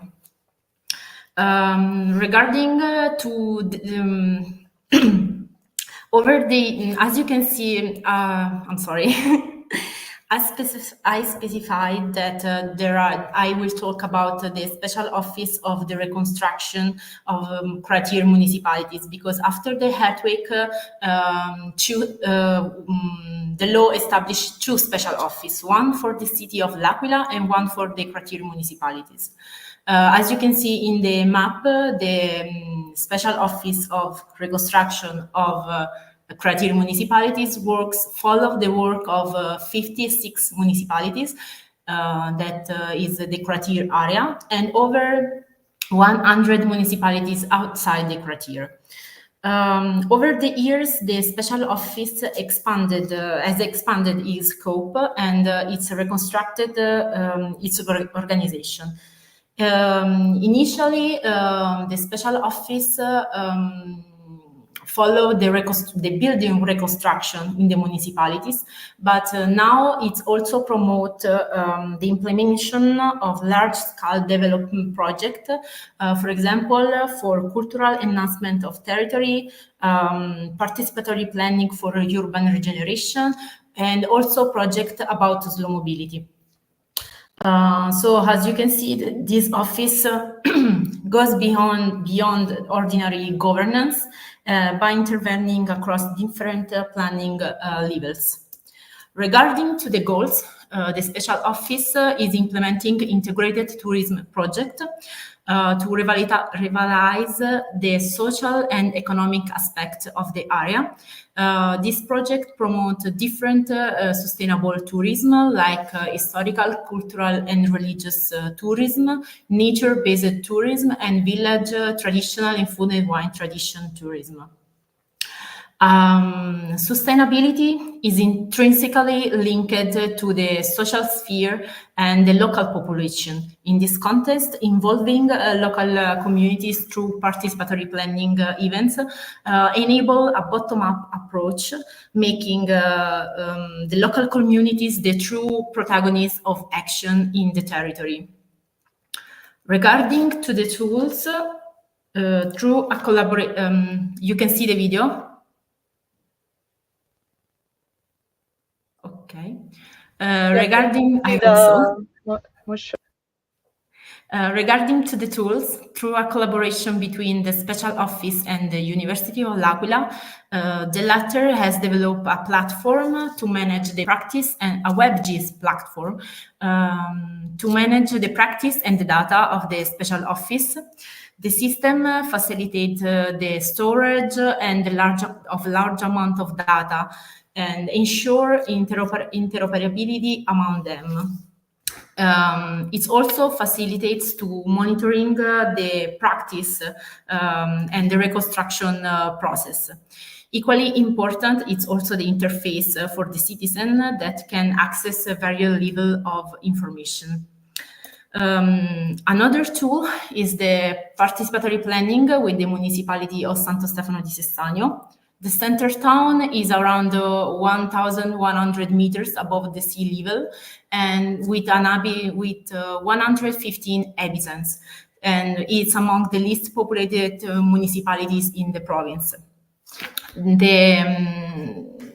This experimental project unfolds through a series of meetings with citizen, expert, economic operator, local and visitors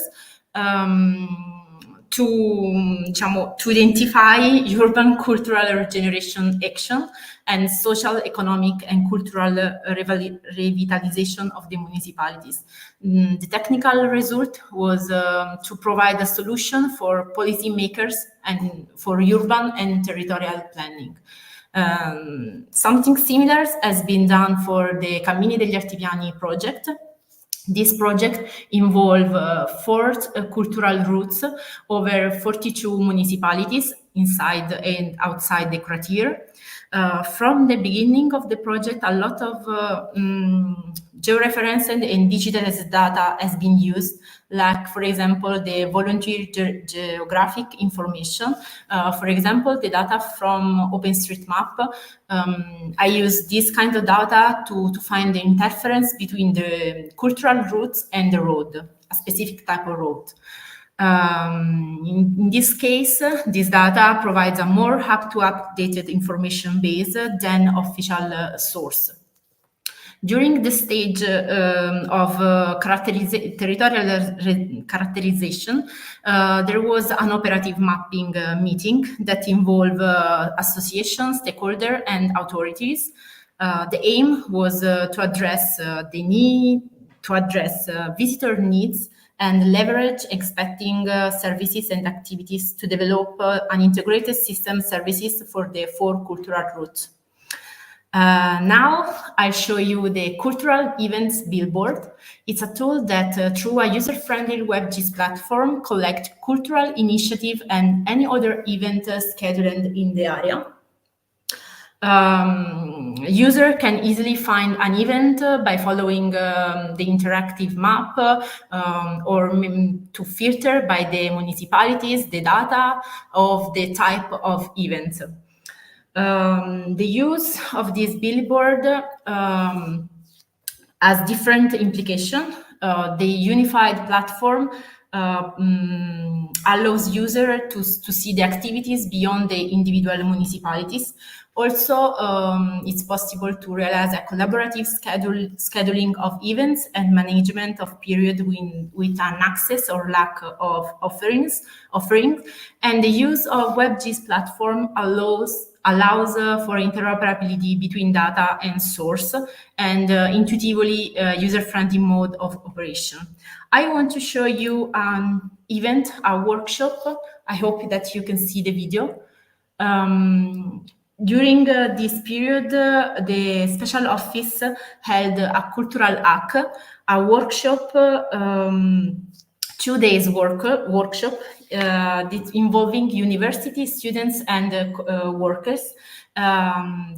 We develop 4 projects for the enhancement and promotion of this cultural events billboard. I want to say to you that it was very interesting to participate in this kind of events. To come back to the presentation, I'll go to the conclusion. The post-earthquake experience has highlighted the need for a careful and inclusive governance.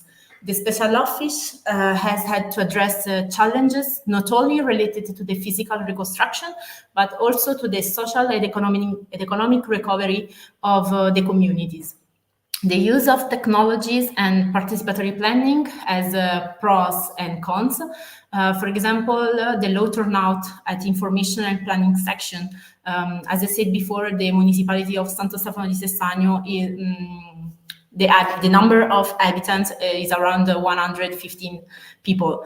Other things is that the subjective nature of opinions and ideas, but there can be a solution with a post-processing phase.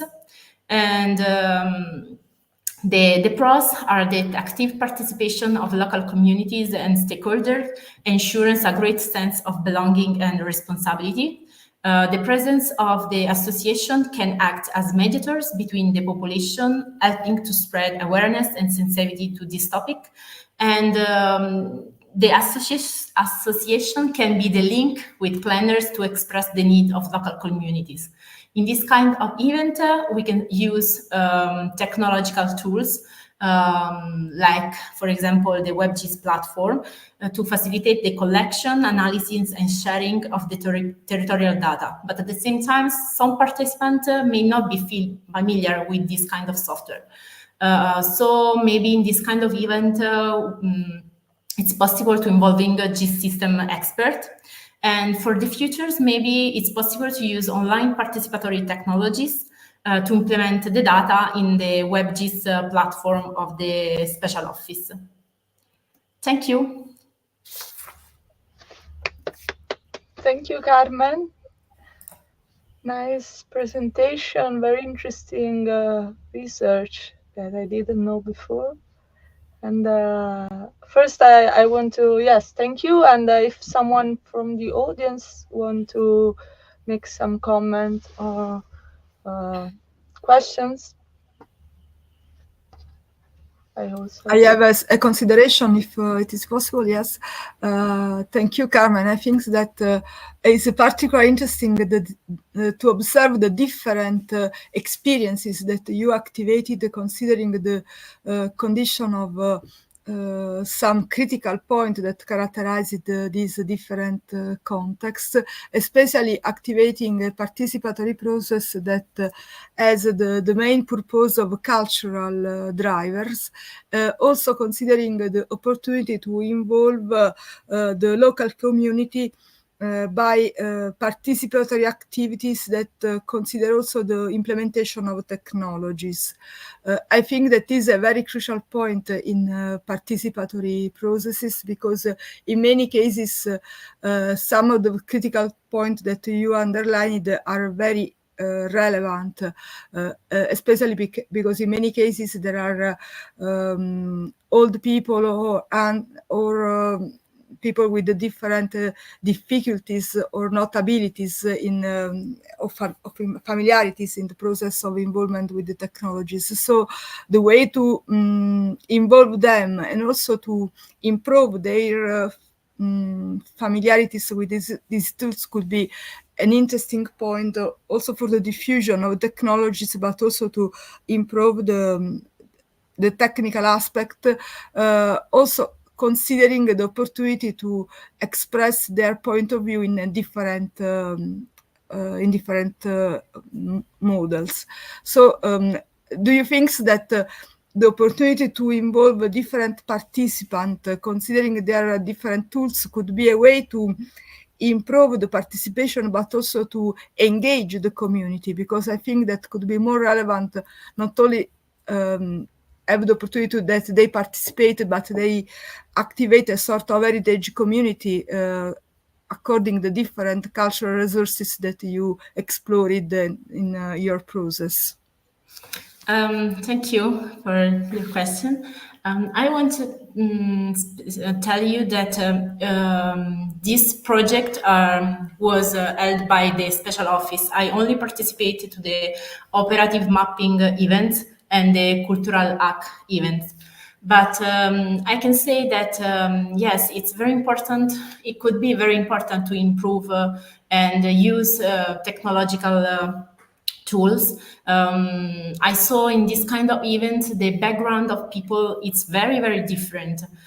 So it can be a problem to use only technological tool, but as I say, with the presence of expert of this kind of software, maybe it can be more inclusive to participate in this kind of event. And I think that, yes, it's good that people participate for the project of Santo Stefano di Sessagno municipalities. They do cluster meeting with children and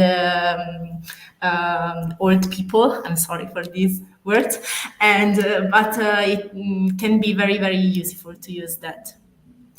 Okay, thank you so much. You're welcome. Okay, so if we don't have other questions, I will give the floor to Niccolò Fenu and Paolo Giaccaria.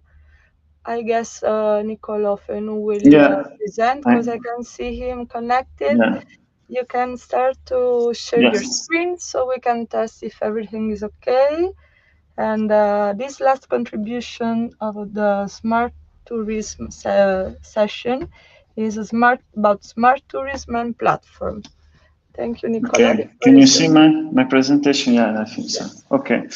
Hi, everyone. Today I'm going to present the research. It's an early stage research about platform in tourism. Mainly it starts from a research done by University of Turin and the University of Rome with Siena about platform capitalism, so the role of platform mainly in the society and in specific term in tourism sector. The title of our presentation is Smart Tourism Platform, Italia.it, the Italian Tourism Digital Hub. So we analyzed the Italia.it actually is the new let's say platform, and the main question was about is it really a platform or just a website? Throughout our presentation we are going to see some answers that we are going to present today. First of all, we are going to introduce what is for us smart tourism. Smart tourism refers to the provision of smart tourism services. That's really important. The services through internet device and mobile device combined with evolution and information and communication technology, as well as timely access to tourist information, focusing on individual and personal experience of tourism. Smart tourism attempt to integrate high-quality services at industry levels and meet the growth of tourist needs. The tourism ecosystem will be able to obtain and use relevant tourism information in a timely manner to realize intelligent service and business management. Therefore, smart tourism services is empowered through the connection of smart technology, smart tourism experience, and smart business ecosystem. Objectives include the consumers, industries, and government.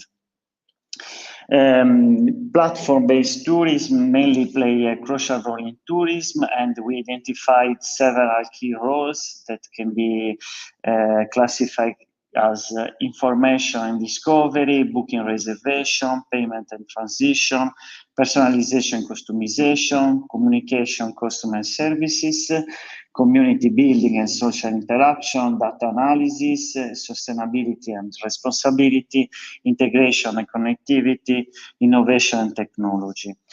The digital platform, mainly in tourism, are identified are disrupting the way the tourism sector is run from the hand to impacting the way destination facilitate tourism, develop a product, assess the markets, gather data, and attract visitors.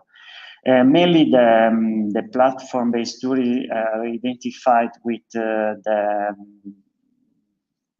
reservation platforms such as Airbnb, Booking, TripAdvisor. And what is really important that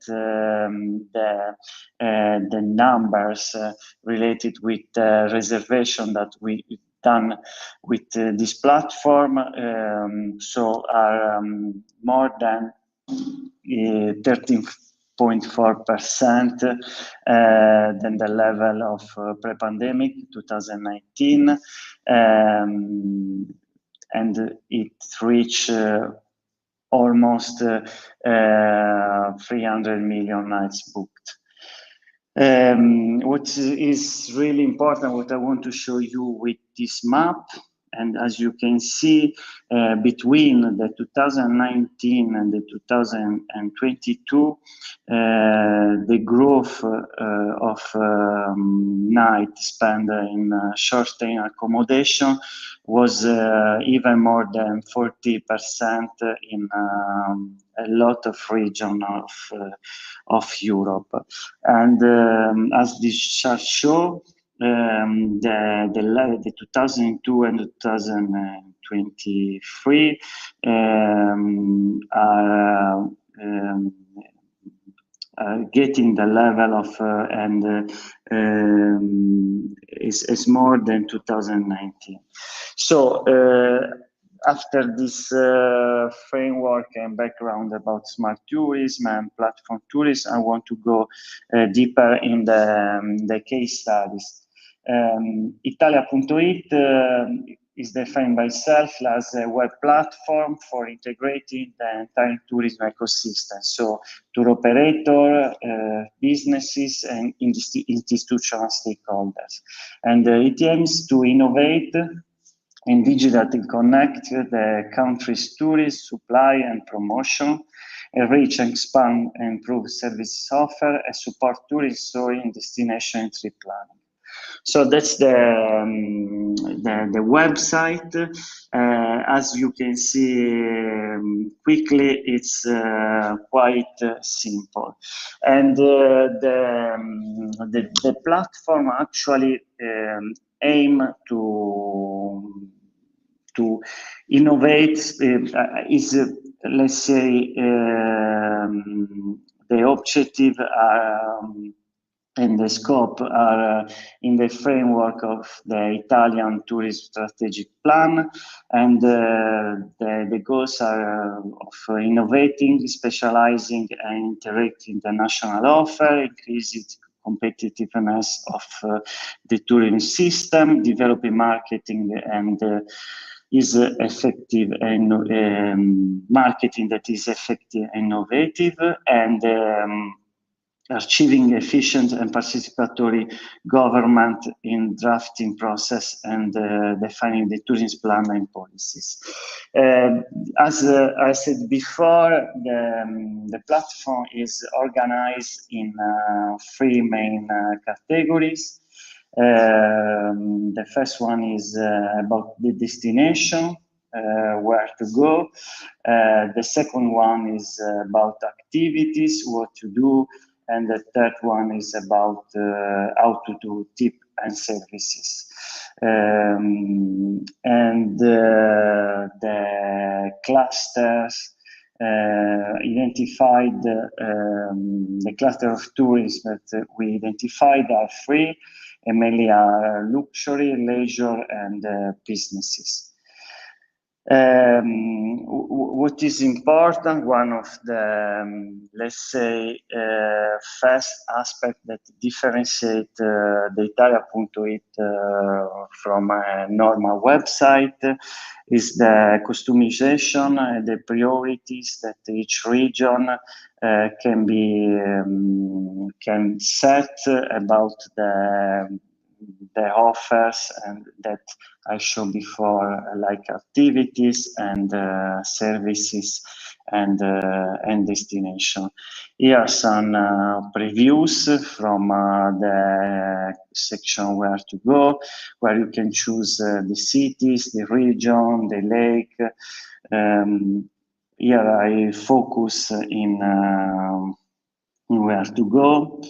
And you can see we selected the city, in this case Rome, and within the section you can find the different experiences, different activities that you can select, and inside of each web page you can find maps, you can find also the possibility to book this experience on restaurant and so on. The second section is what to do, and also you can find you can see different experience, and finally the planification of your trip. First of all, as I showed before, it's not really let's say a platform where you can book your experience, but mainly it is connected with other platforms. We have to point out that that's the experimental phase of this platform. So not all the feature are working 100%, but we can start making consideration, and we can see really how it can be improved. Here are some outcomes, and I go quickly with this. As I showed before, you can see what it is offering, like the contest of interest, the destination, and some other offers. It's really important to what we search is a real way how we can assess that Italia.it is not just a website of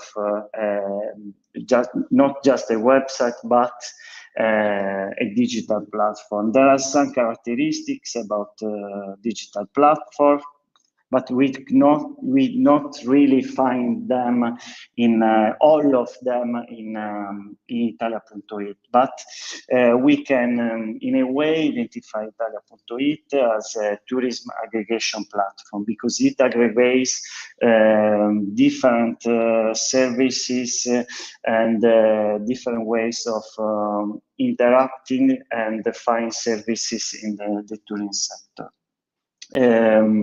We have to say that, of course, Italia.it is not the only one, but almost each state has the national tourism website, but Italia.it is the first one to try to be an hub, a platform hub. This one was the first version of Italia.it. As we can say, the structure and the organization framework was mainly the same. Of course, the graphics are much better.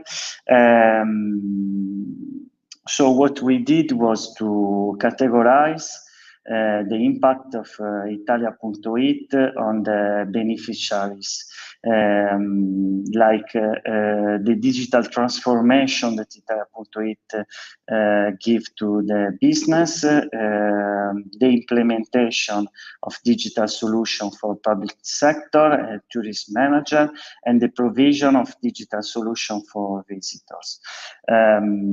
First of all, we have to say that the government has an important role to play in creating the right framework and condition for digital transformation of tourist business as model. So the Italian government with Italia.it really try to do this.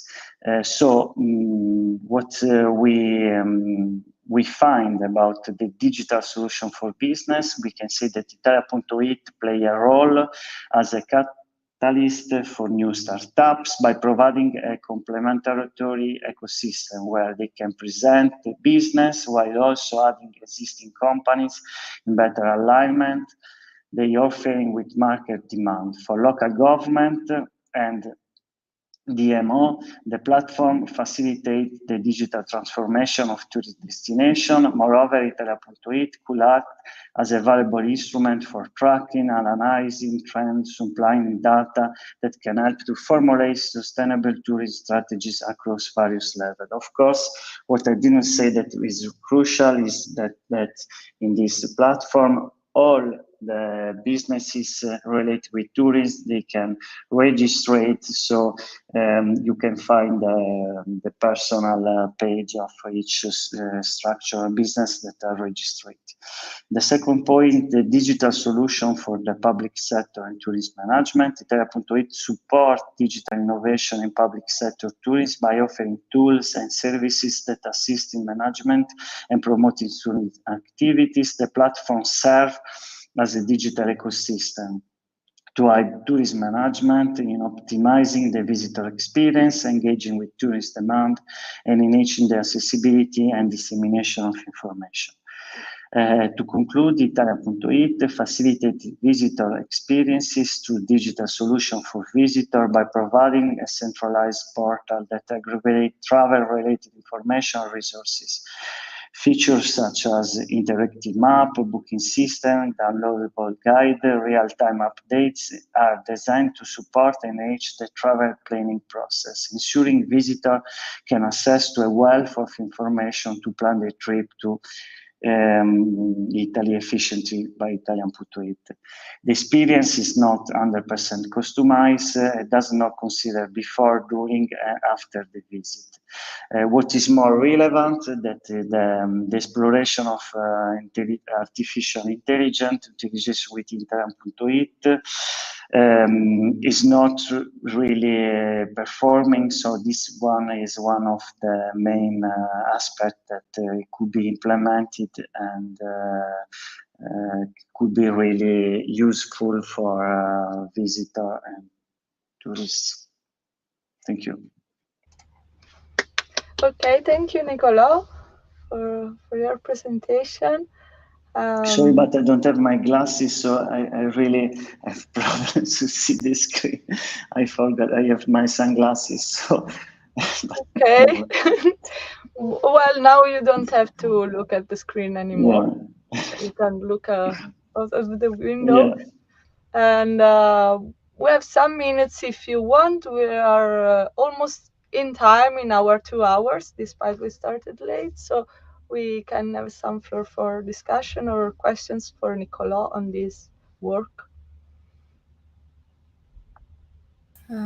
Yes, I have a consideration about the presentation of Nicola. Thank you so much, because it's particularly interesting, your approach and also the solution of Italia.it. An issue is related on the kind of economy, because this platform is a classical example of economy of platform, but perhaps would be interesting to consider if it could be also an expression of sharing economy in order to improve the aspect that are related to the mutualism support that this kind of platform could be able to activate, but also to define as an enabling context able to produce this opportunity of mechanism, not only related to an extractivist economy that consider tourism as a business, but perhaps as an opportunity for a cultural growth and also for a mutual support among different interests, if it could be.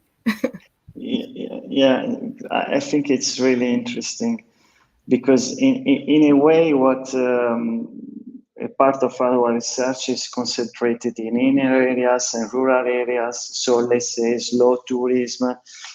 So one of the main questions that we want to investigate further is really how, in a way, this kind of platform, apart from, let's say, the mass tourism, it can really have an impact in slow tourism. So I see this really related with your argument, because in a way, this kind of platform, they don't have to encourage just what we already know.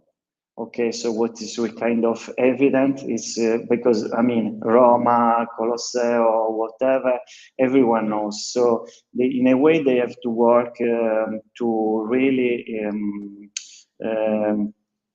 give advantage to the slow tourism, and I think that the sharing economy is really a way to implement that. In a way, it's also related with the research of Silvia that I know about.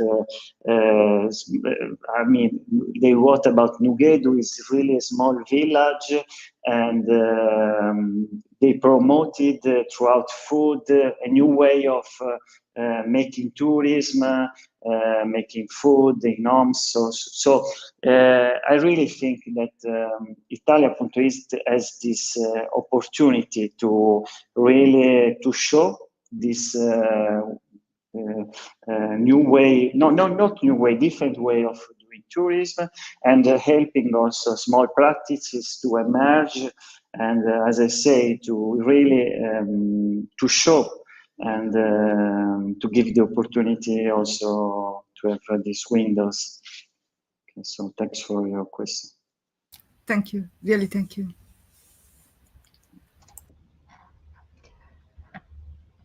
I don't know, Chiara, if we have other time for discussion. Yeah, we are in time, but I don't know if the other authors that are online, but I can see if they want to make some other question or remark or not. Otherwise, we can simply stay in time and close the session. And I would like to thank all the participants today and all the contributions. It's a pity that we are not in person, so we can't have a coffee together now and further discuss some common interests that we have and that we found. And thank you. I've learned a lot today thanks to your presentations, and looking for the final publication of the papers.